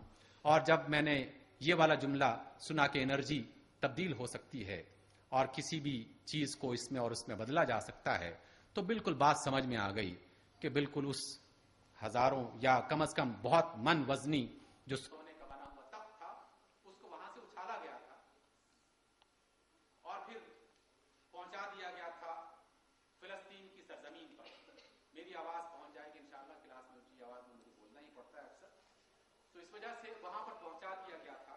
اور آئندہ آنے والی کسی بھی دنیا میں یہ تبدیلی کسی وقت بھی آ سکتی ہے. اور اس وجہ سے ہم اپنی بات کو تھوڑا سا اور آگے بڑھاتے ہیں اور سمیٹتے ہیں اس بات کو کہ جب ہم یہ بات کہتے ہیں تو علامہ کا ایک مقولہ ہے اور ان کی ایک یادگار تحریر کا حصہ ہے جو ہمارے آئندہ آنے والے زمانے کے لیے بہت ہی اہم حیثیت اس کو میسر ہے. علامہ نے لکھا کہ طبی سائنس میں بنیادی تبدیلی آ رہی ہے اور وہ دن اب دور نہیں کہ مذہب اور سائنس ایک دوسرے میں ایسی ہم آہنگی محسوس کرنا شروع کر دیں کہ جس کا اس سے پہلے کبھی خیال بھی نہیں کیا جا سکتا. یہ ان کی پیشین گوئی ہے اور یقیناً یہ آگے بڑھ رہی ہے. حضرات میں بس 5 منٹ میں اپنی بات کو مکمل کرتا ہوں. جب ہم ٹیکنالوجی کی بات کرتے ہیں تو در حقیقت یہ ایک ذریعہ ہے علم کو آگے بڑھانے کا یا مختلف ذریعوں کو استعمال کرنے کا. اس کے لیے بھی ہمیں بے شمار قسم کی صورتیں بالکل ابتدائی زمانے ہی سے مل جاتی ہیں اور خاص طور پر مسلمان تو اس کو بہت اچھے طریقے سے آگے بڑھا سکتے ہیں کیونکہ سب سے پہلی وحی میں جو بات کہی گئی، سب سے پہلی وحی میں جہاں اس میں عقائد کا ذکر ہے، جہاں اس میں سائنس کا ذکر ہے، وہاں بطور خاص اس بات کا ذکر ہمیں ملتا ہے اقرأ وربک الاکرم الذی علم بالقلم، کہ جس نے قلم کے ذریعے سے سکھایا. اور قلم کا لفظ ہے وہ ایسا کمپریہنسو ہے کہ ہر دور میں اس کی شکل بدلتی چلی جائے گی. ایک زمانے میں قلم صرف انگلیاں تھیں کہ آدمی اپنی انگلیوں سے لکیریں بناتا تھا، پھر درخت کی ٹہنیاں آ گئیں اور پھر آہستہ آہستہ ترقی کرتے کرتے لیزر پرنٹر کی شکل میں اب جو آپ کے سامنے ہے یہ بھی در حقیقت قلم کی ایک نئی شکل ہے. اور نہ جانے آئندہ آنے والے زمانوں میں کیا کیا تبدیلیاں ہونے والی ہیں کہ آپ کی آنکھیں محض کسی تحریر پر یا کسی کاغذ پر دیکھیں اور آپ کی آنکھوں سے روشنی ایسی نکلے کہ وہاں وہ تحریر ہونا شروع ہو جائے. وہ خیال جو آپ کے ذہن میں ہے وہ خیال کاغذ کی طرف منتقل ہو جائے. اس بات کا امکان کسی بھی لمحے ہو سکتا ہے. اس لیے قلم کا لفظ بہت اہم ہے. اللہ رب العزت نے اس لفظ کو استعمال کرتے ہوئے ٹیکنالوجی کی ایک بنیاد رکھی اور ہم مسلمانوں سے اور بلکہ ساری دنیا کے انسانوں سے یہ بات کہہ دی کہ تم نے اس کو آگے بڑھانا ہے. نون والقلم وما یسطرون، قلم کا استعمال اس انداز میں کہ باقاعدہ اس کو قسم کے انداز میں بیان کرنا یہ اہمیت کے بغیر نہیں ہے کہ جو وہ لکھتے ہیں نون کی قسم اور قلم کی قسم اس کو باقاعدہ بیان کیا جاتا ہے. اور پھر سمع بصر کے بارے میں ہم نے آیت پہلے بھی پڑھی، دوبارہ اس کی اعادہ کر لیں کہ وَهُوَ الَّذِي أَنشَأَ لَكُمُ السَّمْعَ وَالْأَبْصَارَ. اور میں نے دوسری مجلس میں آپ سے کہا تھا کہ سماعت اور بصارت بہت محدود تھی چند سال پہلے، اب وہ لامحدود ہوتی چلی جا رہی ہے. ہم لامحدود کا لفظ تو غالباً میں نے صحیح استعمال نہیں کیا، یعنی وہ کم از کم بہت زیادہ وسیع ہوتی چلی جا رہی ہے، کیونکہ لامحدود جو ہے وہ صرف اور صرف اللہ کی ہے. باقی ہر چیز کی کوئی نہ کوئی حد ضرور بن جاتی ہے، چاہے وہ کتنی ہی تیز اور کتنی ہی بڑی کیوں نہ ہو جائے. اس لیے سماعت میں بھی وہ تمام چیزیں خود بخود سمٹ رہی ہیں اور بصارت میں بھی وہ بے شمار چیزیں آتی چلی جا رہی ہیں. اب بھی نئی کہکشائیں انسان کی بصارت میں آ رہی ہیں جو کچھ عرصہ پہلے بالکل اوجھل تھی. اور پھر اللہ رب العزت نے کچھ الفاظ استعمال کیے جو لفظ ایسے ہیں جو ہر دور میں ایک نیا معنی اپنے اندر رکھتے ہیں. وَأَعِدُّوا لَهُم مَّا اسْتَطَعْتُم مِّن قُوَّةٍ. قوت کیا ہے؟ قوت کا بالکل خالص ترجمہ اگر کیا جائے تو وہ انرجی بنتا ہے. انرجی بنتا ہے، طاقت. ایک زمانے میں صرف قوت بازو قوت ہوا کرتی تھی، لیکن پھر منجنیق بن گئی، منجنیق قوت بن گئی لشکروں کو آگے بڑھانے کے لیے. پھر وہی منجنیق توپ کا راستہ اس نے اختیار کر لیا، پھر وہی ٹینک بن گیا اور پھر وہی میزائل. نبی صلی اللہ علیہ وسلم نے ایک دفعہ اس قوت کے لفظ کو اس طرح وضاحت سے فرمایا کہ دیکھو قوت کیا ہے.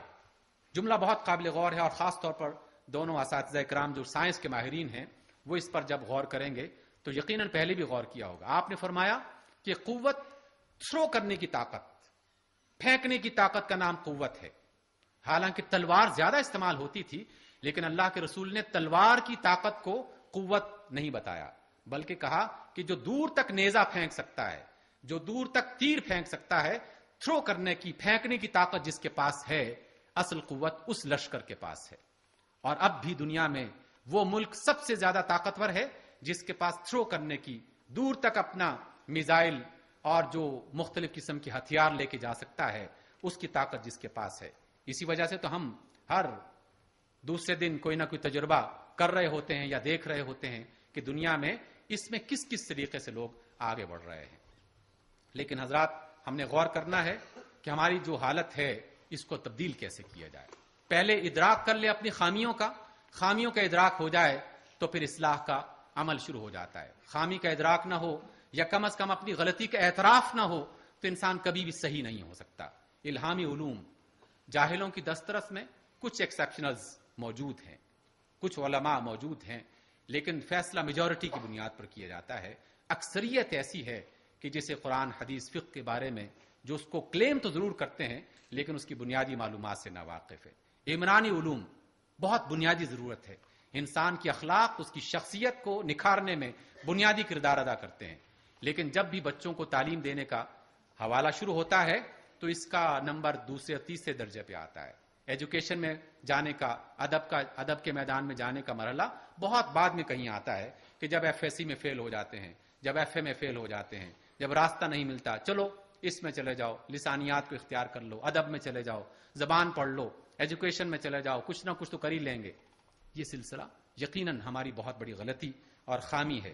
فطری علوم یقیناً کچھ موجود ہیں لیکن بہت زیادہ ترقی کی ضرورت ہے. عقلی علوم، منطق اور فلسفہ وغیرہ کہتے ہیں جناب یہ فلسفہ پڑھتا ہے. اچھا، آدھا پاگل تو ہو چکا ہوگا، پورا جب پڑھے گا، ایم ایس سی کر لے گا تو پھر پورا ہو جائے گا.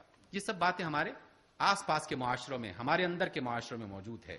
اطلاقی علوم جو ہیں اس میں آپ دیکھیں پاکستان کے جتنے بھی ڈاکٹرز، انجینئرز بڑے کیلیبر کے، بڑی سطح کے جو ہیں وہ اپنی تعلیم یہاں مکمل نہیں کرتے. حاصل کرنے کے لیے باہر جانا ہوتا ہے, اور جو باہر جاتا ہے اس کی اسٹڈیز میں اور اس کی تعلیم میں ایک بہت بڑا عنصر یہ بھی ہوتا ہے کہ اب میں یہیں کہیں جگہ بنا لوں, واپس جا کے کیا کریں گے. اس لیے کہ ہم نے اس کو یہی اہمیت دے رکھی ہے. اور ہمارے ہاں اس وجہ سے کہ ہم سائنس اور ٹیکنالوجی کی بات تو کرتے ہیں, اس کو استعمال بھی کرتے ہیں, لیکن اس کی ملکیت نہیں ہے ہمارے پاس. بڑی سی بڑی مشینری کو لے لیں اور چھوٹے سے چھوٹے موبائل کو لے لیں. پاکستان, کتنے لاکھوں انسانوں نے موبائل خرید لیا, لیکن پاکستان میں کوئی ایک کمپنی اس کو بنا نہیں رہی. اس کو ری اسمبل کیا جا سکتا ہے اور کیا جا رہا ہے بعض جگہوں پر, بنا نہیں رہی. کتنی مشینیں ایسی ہیں کہ جو جہاں بن نہیں رہی یہاں پر اسمبل کی جا رہی ہیں. ہم اس کے یوزر ہیں, اور وہ دیگر جو ملکوں کی قوتیں ہیں وہ تلاش کرتے ہیں اپنے گاہکوں کو, اور جہاں زیادہ بڑے گاہک ہوتے ہیں وہاں وہ چلے جاتے ہیں. اسی وجہ سے پاکستان کے ساتھ تعلق بہت مضبوط ہے, لیکن ہندوستان سے زیادہ ہے. کیوں ہندوستان سے زیادہ ہے؟ اس لیے کہ آبادی زیادہ ہے. آبادی زیادہ ہے تو گاہک بھی زیادہ ہوں گے, گاہک زیادہ ہوں گے تو ہماری جو ہر چیز میں سیل زیادہ ہوگی. تو بنیادی طور پر یہ ایک بہت بڑا مسئلہ ہے جس کو ہم نے حل بھی کرنا ہے. دیکھیے, ہم زراعت کے حوالے سے, میں نے کچھ روز پہلے پاکستان کے ایک معروف جو ہے وہ زراعت کے ماہر جنہوں نے جرمن سے باقاعدہ پی ایچ ڈی کیا, ان سے اس کے بارے میں گفتگو کی کہ جناب زراعت کا حال کیا ہے پاکستان میں. تو انہوں نے کہا کہ جناب زراعت کا حال یہ ہے کہ پاکستان کی جو سبزیاں جہاں پاکستان میں بوئی جاتی ہیں, ایک زرعی ملک ہونے کے باوجود جو سبزیاں بوئی جاتی ہیں, 80% سبزیوں کے جو بیج ہیں, جو اس کے سیڈز ہیں, وہ ملٹی نیشنل کمپنیوں کے پاس ہیں جو ہم باہر سے لے کے آتے ہیں. اور باہر سے جب یہاں کا کسان ان بیجوں کو لے کے آتا ہے تو پھر یہاں کے پاکستانی لوگ یہ کیا کرتے تھے کہ ایک دفعہ اس کو بویا, پھر اسی میں سے دوبارہ اس کے سیڈ جو نکلے اس کو دوبارہ کاشت کر لیا, پھر اس کو تیسری بار کاشت کر لیا. لیکن ملٹی نیشنل کمپنیز نے جب دیکھا کہ جناب یہ تو ہمارا کاروبار ذرا اس کو نقصان ہو رہا ہے, کیونکہ ہم تو ہر سال بیچنا چاہتے ہیں, تو انہوں نے اب ایسا بیج بنانا شروع کر دیا ہے کہ جو محض ایک مرتبہ بویا جا سکے اور دوبارہ اس کے اندر نیا بیج بننے کی طاقت ہی نہ ہو. بالکل اس طرح کی جیسے ٹشو پیپرز کو استعمال کیا, پھینک دیا, اور بے شمار اس طرح روزمرہ کے استعمال کی چیزیں. تو پاکستان کی زراعت جس میں گندم اور چاول سے لے کر اور ان پھولوں اور پھلوں کی جو مختلف کیفیات ہیں اس کی حالت یہ ہے. اور جو ہم دیکھتے ہیں کہ تعلیمی ادارے ہیں اس کا بھی یہی حال ہے کہ پاکستان میں آپ کی پنڈی میں بارانی زرعی یونیورسٹی, بہت اچھی یونیورسٹی, بہت بنیادی کام کہ اس پورے علاقے میں بارش کی بنیاد پر زراعت ہوتی ہے, اس کے لیے ایک باقاعدہ مکمل ادارہ ہونا چاہیے. لیکن کچھ سال پہلے اس میں کم طلبہ کی وجہ سے یا زیادہ توجہ نہ دینے کی وجہ سے پیسے کم ہو گئے اور فنڈز کی مجبوری ہو گئی, تو انہوں نے پھر ایم بی اے اور بی بی اے اور کمپیوٹر سائنس یہ مضامین بارانی زرعی یونیورسٹی میں شروع کر دیے. ایک اعلیٰ قسم کی عقل ہے, انسان کو میسر آ جاتی ہے اللہ رب العزت کی طرف سے. اور وائٹ ہیڈ پروفیسر صاحب جی کہتے ہیں کہ جب بھی کسی وقت مذہب کو فروغ ملے گا تو وہی زمانہ معقولیت کا بھی ہوگا. یہاں کے کسی مولوی صاحب نے یہ فتویٰ نہیں دیا, ایک ایسے آدمی نے جس نے کائنات پر اور اس زمین پر بہت ریسرچ کی, فلسفے پر, منطق پر اس نے غور کیا اور یہ بات کہی. ہم بھی یہی بات کہتے ہیں, آپ بھی یہی بات کہتے ہیں, لیکن قدم آگے بڑھانا ہے. اللہ نے جو علم عطا کر رکھا ہے اس کو آگے بڑھانا ہے.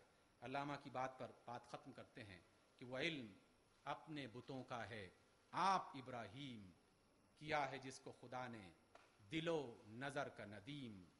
زمانہ ایک, حیات ایک, کائنات بھی ایک, دلیل کم نظری ہے قصہ جدید و قدیم.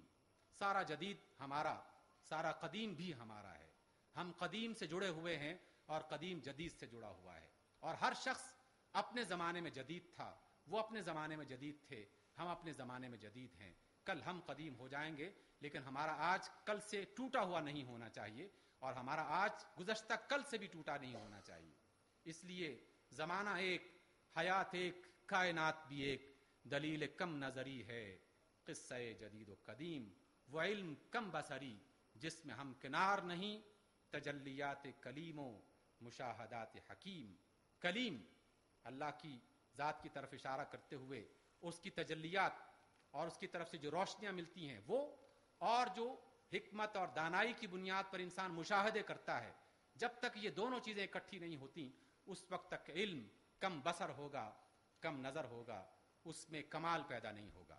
بس یہی در حقیقت ہمارا مشن بھی ہے کہ سائنس اور ٹیکنالوجی یہ ہماری ضرورت بھی ہے، یہ ذریعہ علم بھی ہے، یہ وسیلہ علم بھی ہے، اور یہ خود بھی علم ہے.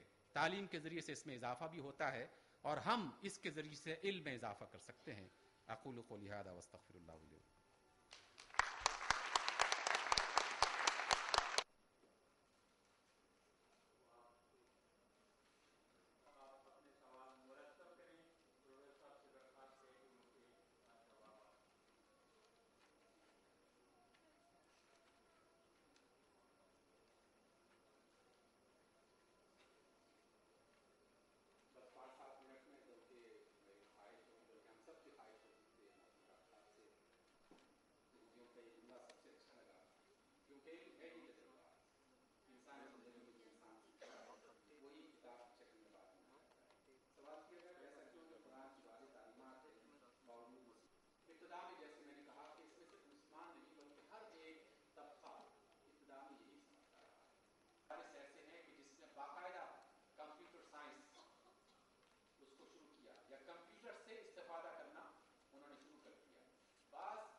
مجھے سائنس پڑھائی اور ان کا میں آج تک ممنون ہوں.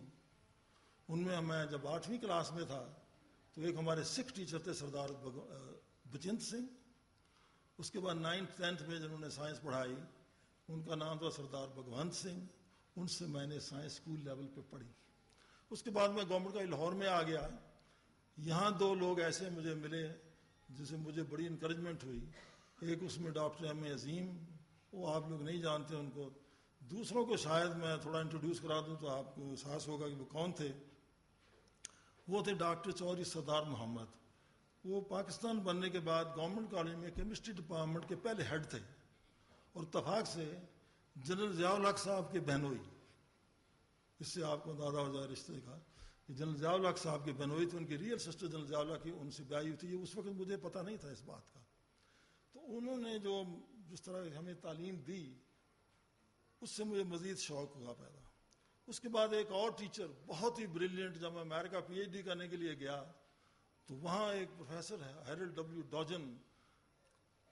وہ پڑھاتے تھے میں فزیکل کیمسٹری اور 3 عہدے ان کے پاس تھے. ہارڈلی ان کی عمر 32 سال کے قریب ہوگی. کیلٹیک کے پڑھے ہوئے P H D, exceptionally brilliant اور noble person, kind hearted, very handsome man. So he was professor of physical chemistry, he was professor of physics, he was the director of the nuclear reactor. ہماری university میں اپنا nuclear reactor تھا, اس کے وہ director تھے. ان سے میں نے کچھ یہ فزیکل کیمسٹری پڑھی اور خاص طور پہ ایک مضمون پڑھا جو کہ مشکل اور ادق مضمون کہلاتا ہے. اس کو تھرموڈائنمکس کہتے ہیں. جنہوں نے سائنس پڑھی ہوگی وہ اس لفظ سے واقف ہوں گے. تو وہ پھر میں نے پاکستان آ کے وہ سبجیکٹ, چونکہ میں پنجاب یونیورسٹی میں 1952 سے لے کے 1976 تک رہا. 1952 میں نے ایم ایس سی کی تھی اور امیڈیٹلی مجھے لیکچرشپ مل گئی institute of chemical engineering and technology میں, سائنس کا شعبہ.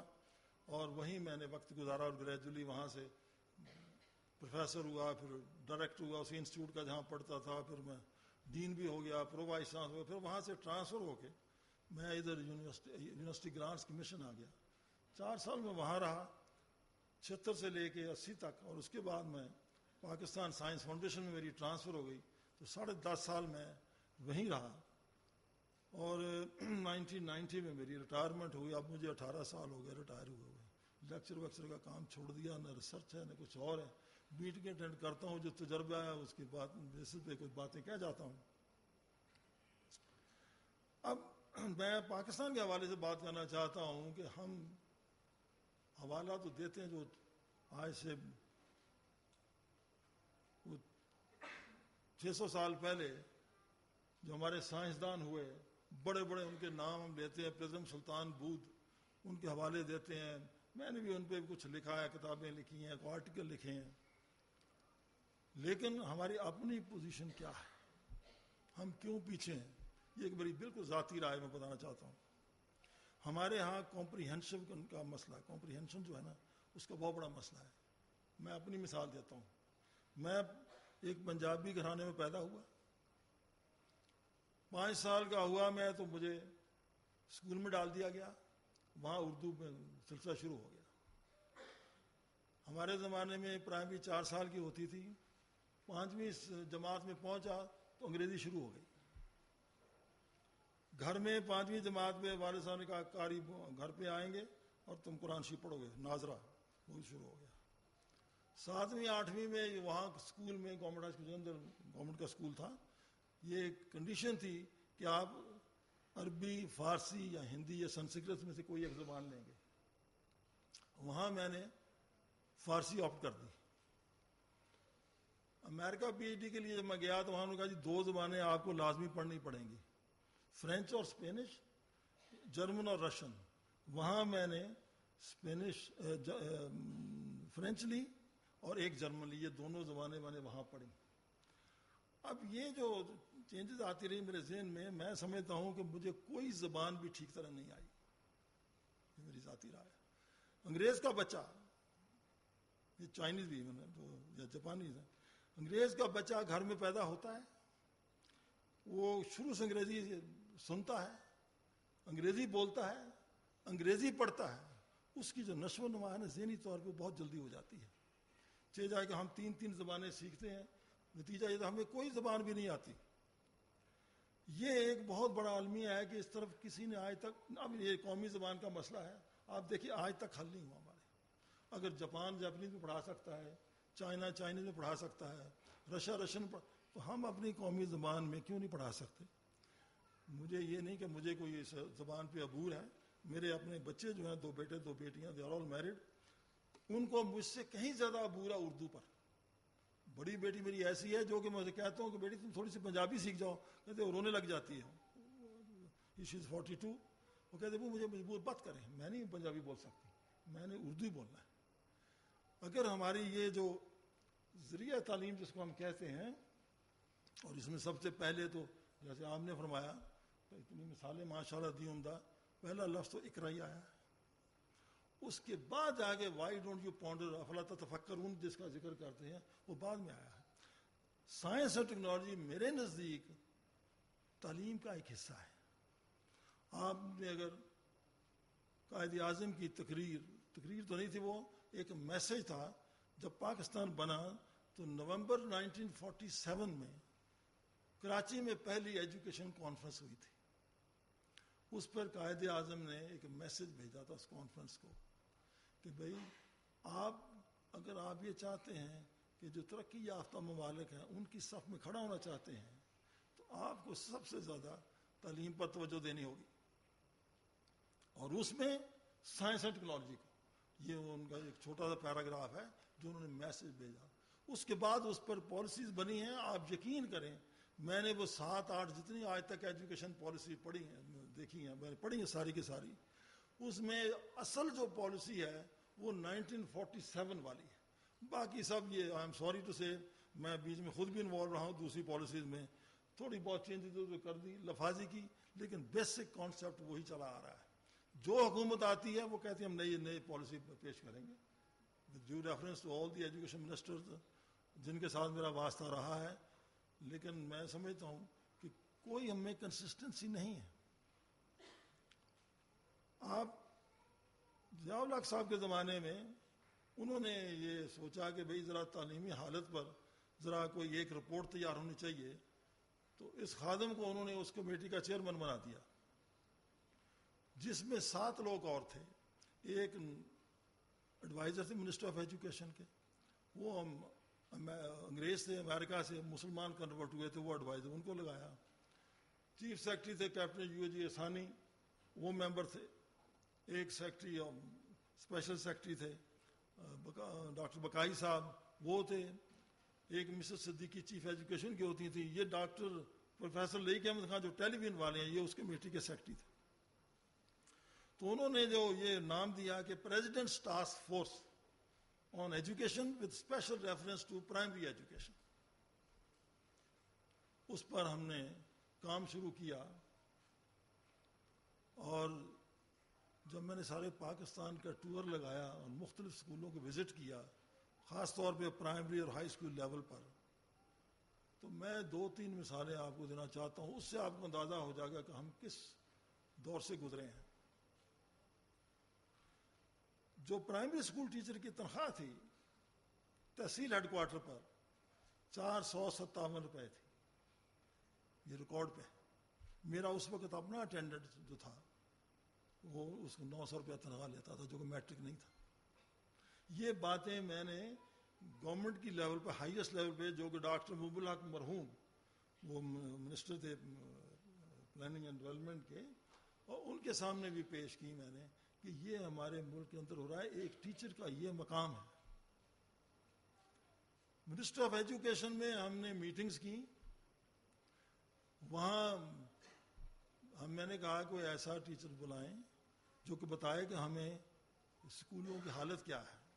اسلام آباد کی بات بتا رہا ہوں، تو minister of education D block کے جو کمیٹی روم ہے اس میں کوئی 25-30 لوگ ہم موجود تھے۔ ان میں سے ایک آدمی آیا تو میں نے اسے بیڈڈ فیلو نے پوچھا، میں نے کہا آپ کیا کرتے ہیں؟ جی میں مدرس ہوں، اسلام آباد کوئی اسکول ہے یہاں۔ میں نے کہا آپ کتنے ہیں وہاں اسکول میں؟ کہتے میں ایک آدمی ہوں اور 5 کلاسیں ہیں۔ یہ سنی سنائی باتیں نہیں ہیں، یہ میں آپ کو تجربے کی باتیں بتا رہا ہوں، فیکچوئل پوزیشن، ریکارڈ پہ ہیں یہ بات۔ تو میں نے کہا پھر آپ 5 آدمی، اگر آپ 5 کلاسیں ہیں آپ 1 آدمی ہے تو پڑھاتے کس طرح ہیں آپ؟ کہتے جی میں آپ کو بتا دیتا ہوں، بتائیے۔ کہتے جی جو پہلی کلاس ہے اس کو میں، کمرہ کوئی نہیں وہاں اسکول میں، باہر بٹھا لیتا ہوں، اور جو کلاس 1 ہے اس کو الف بے پہ ان کو کہتا ہوں کہ سب بولتے جاؤ۔ ساتھ ہی دوسری کلاس 2 بیٹھی ہوئی ہے، اس کو میں کچھ اور سکھاتا ہوں، 2 دنی 4 2 3 6 پہاڑے سکھا دیتا ہوں۔ اس طرح کلاس 3 کو، کلاس 4 کو، کلاس 5 کو کچھ میں سبق دے کے 4 اور 5 کے لیے میں نے مانیٹر رکھے ہوئے ہیں، ان کو پہلے میں سکھا دیتا ہوں اور وہ پھر جو بولتے ہیں، اور یک وقت 5 کلاسیں بول رہی ہوتی، کسی کو کچھ سمجھ نہیں آ رہا ہوتا کیا ہو رہا ہے۔ This happened in the committee room of ministry of education D block in Islamabad. اس کے بعد مجھے اتفاق ہوا کوئٹہ جانے، اور بے شمار باتیں ہیں بہت سی، میں لیکن ٹائم نہیں ہے ورنہ تو میں بہت سی آپ کو باتیں بتاؤں۔ کوئٹہ مجھے اس دن چھٹی تھی، میں نے ڈرائیور سے کہا یار آؤٹنگ کے لیے چلتے ہیں ذرا باہر، مجھے لے چلو باہر ذرا، کوئٹہ سے باہر۔ کوئٹہ باہر نکلے تو راستے میں ایک جگہ آئی تو وہاں لکھا ہوا تھا سدوزئی مڈل اسکول، وہ گاؤں کا نام تھا، گورنمنٹ مڈل اسکول سدوزئی۔ میں نے کہا یہاں روکیں آپ اپنی گاڑی اتر کے، تو میں اس اسکول کی طرف چل پڑا۔ وہ سڑک سے کوئی 10 قدم ہوگا سڑک سے ہٹ کر وہ اسکول بلڈنگ بنی ہوئی، اور سب جب طرف سے میں نے دیکھا وہ تو لاک تھے۔ ان دا مین ٹائم ایک آدمی بھاگا آیا تو اس نے مجھے سلام کیا، سر آپ کیسے؟ میں نے کہا میں آپ کا اسکول دیکھ رہا تھا، آپ کیا کرتے ہیں؟ کہتے ہیں یہاں میں ٹیچر ہوں۔ میں نے کہا اچھا، تو یہ اسکول تو بند ہے، تو کیا اس کے حالات ہیں؟ کہتے جی یہ آپ دیکھ رہے ہیں وہ دور ایک گاؤں ہے جو 2 میل ہے یہاں سے۔ میں نے کہا جی۔ کہتے جی وہاں سے لڑکے پیدل آتے ہیں یا پڑھنے کے لیے؟ تو میں نے اسے سوال کیا کہ یہاں تو ارد گرد پانی نہیں ہے، تو پانی کہاں سے پیتے ہیں؟ وہ کہنے لگا جی کہ پانی یہ بچے خود اپنے ساتھ لاتے ہیں، آپ اندر مٹکا پڑا ہوا دیکھتے ہیں؟ میں نے کہا دیکھتا ہوں میں۔ وہ سارے کے سارے بچے لا کے پانی اس مٹکے میں ڈال دیتے ہیں، اور یہاں سے جو ٹیچر ہے وہ اس کو راشن کر کے بچوں کو پانی دیتا ہے۔ اسکولوں میں ٹاٹ نہیں ہے، چاک نہیں ہے، کرسی نہیں ہے، بلیک بورڈ نہیں ہے۔ آمین۔ کہنے کا مقصد یہ ہے کہ ان حالات میں ہمارے بچے پڑھتے ہیں، تعلیم حاصل کر رہے ہیں، ٹھیک ہے جی۔ اور جو ہماری بات شروع ہوتی ہے اقرا سے، اور اس کی امپورٹنس جو ہے وہ جو دی جا رہی تعلیم کو، وہ آپ کے سامنے ہے۔ میں یہاں ایک اسٹالن کا فکرہ کوٹ کرنا چاہتا ہوں۔ اسٹالن نے ایک دفعہ اپنی قوم کو خطاب کیا، رشیا کو، سوویت یونین کو۔ وہ کہتا ہے کہ اپنے انگریزی ترجمہ اس کا یہ ہے کہ I shall look after your health and education. یہ 2 اس نے شعبے چنے، اتنے بڑے آدمی نے، جنرل، فیلڈ مارشل۔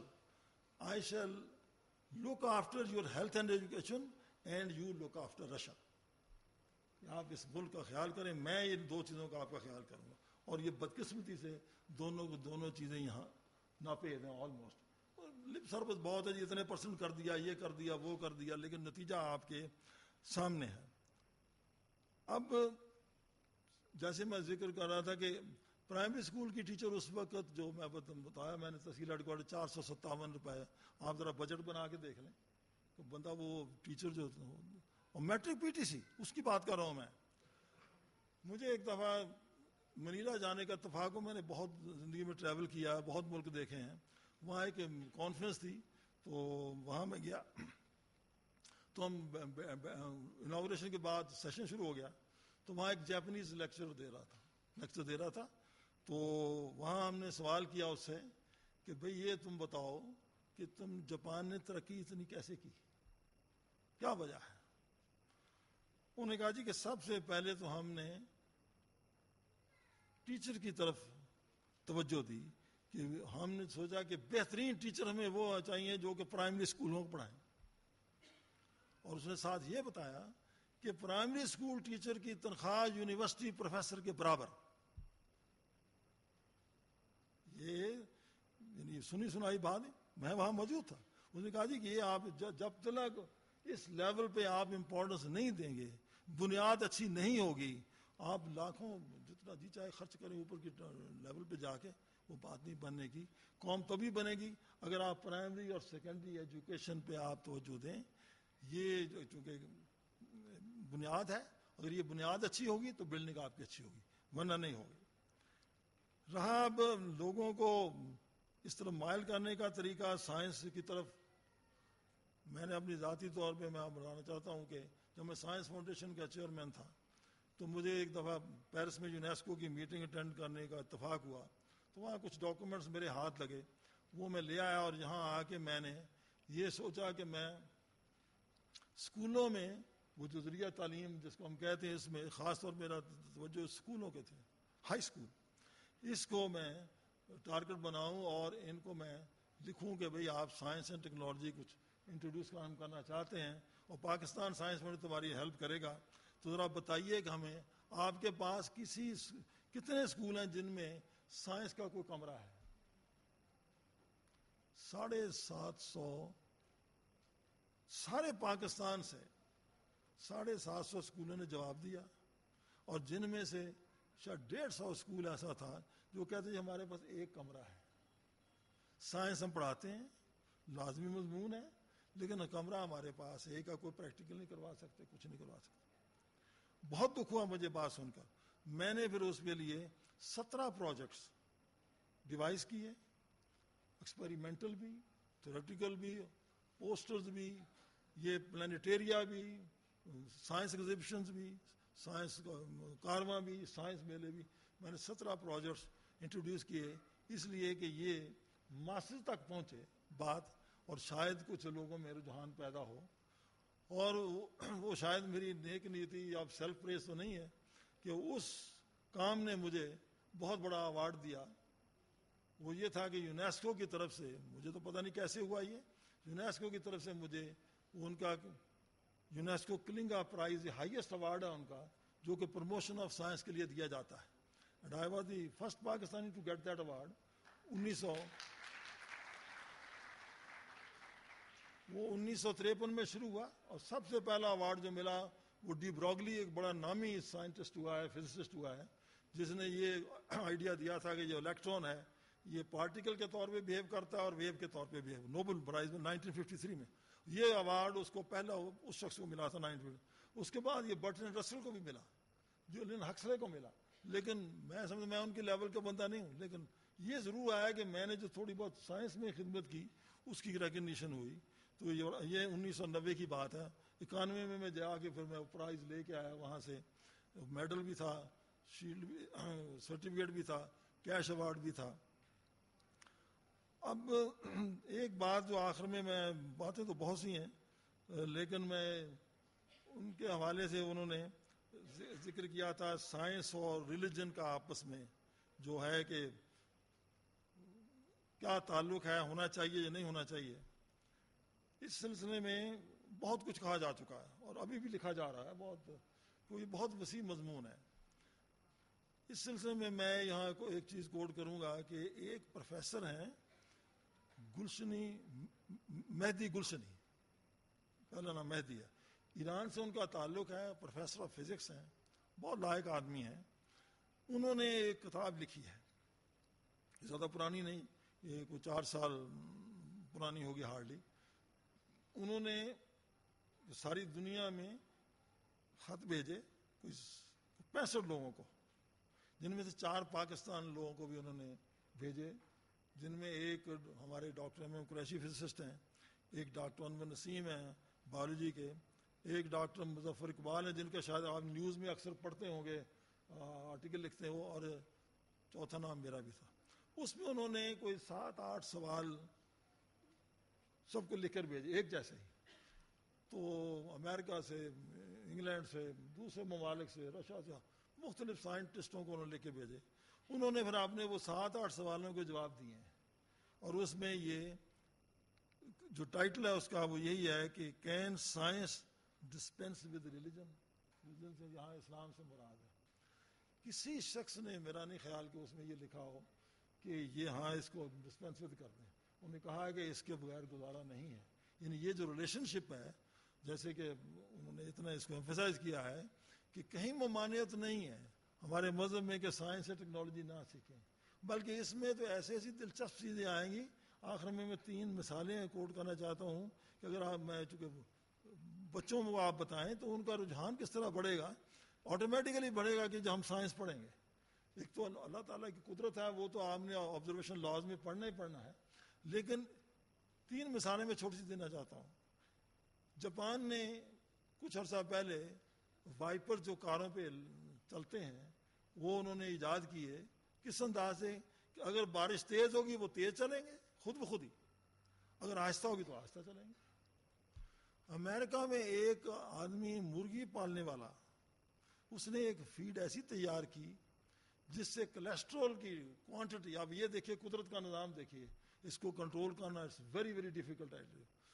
اگر 257 ملی گرام ایک انڈے میں ہوتی تھی تو اس نے ایسی خوراک تیار کی کہ وہ 150 پہ آ گئی, اور وہاں شور مچ گیا. اور اتنی اس کی انڈوں کی, کیونکہ امریکہ میں تھا پتہ یہ کولیسٹرول وغیرہ کا بڑا چکر ہے, وہ انڈے بہت کھاتے ہیں, اتنی ڈیمانڈ اس کو بڑھ گئی کہ اس کو میٹ کھانی مشکل ہو گئی. سب سے عجیب و غریب بات اسی سے ملتی جلتی, میں جنرل ضیاء الحق صاحب کے ساتھ میں کوریا اور برما کے ٹور پہ گیا. انٹیوراج کا میں ممبر تھا, تو وہاں سائنس لیبارٹری میں بات ہو رہی تھی. ان کا سب چوائس جس نے وہ ڈاکٹر سائنٹسٹ جس نے یہ ریولوشنائز کر دیا کوریا کو, وہ موجود تھا. میں نے اس سے بات کی تو وہ بتاتا ہے کہ ہم نے سلک ورم کے لیے ایک ایسی خوراک تیار کی ہے کہ اگر ایک خوراک اس کو دیں تو ہم وہ یلو دھاگا نکلے گا اس کا, دوسری خوراک دیں تو گرین دھاگا نکلے گا کیڑے سے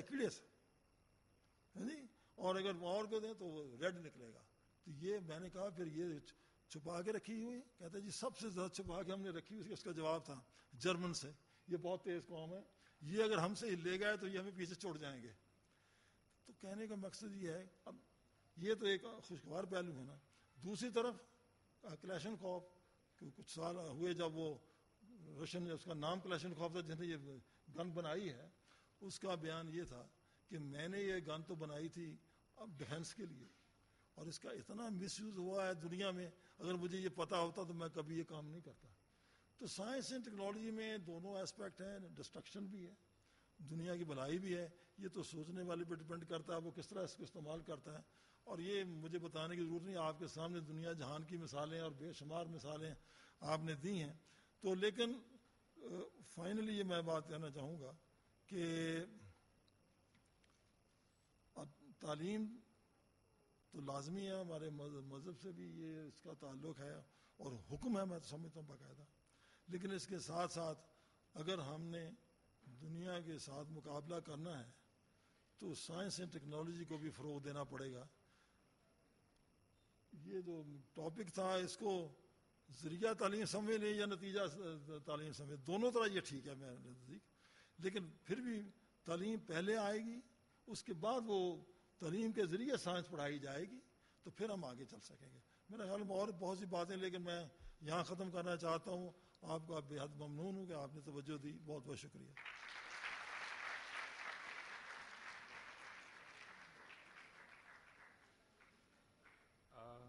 ڈاکٹر صاحب کا جتنا بھی شکریہ ادا کیا جائے کم ہے, مگر میں چاہوں گا کہ ڈاکٹر ظفر اقبال صاحب باضابطہ طور پر اظہار تشکر کے لیے تشریف لائیں. جناب ڈاکٹر ظفر اقبال.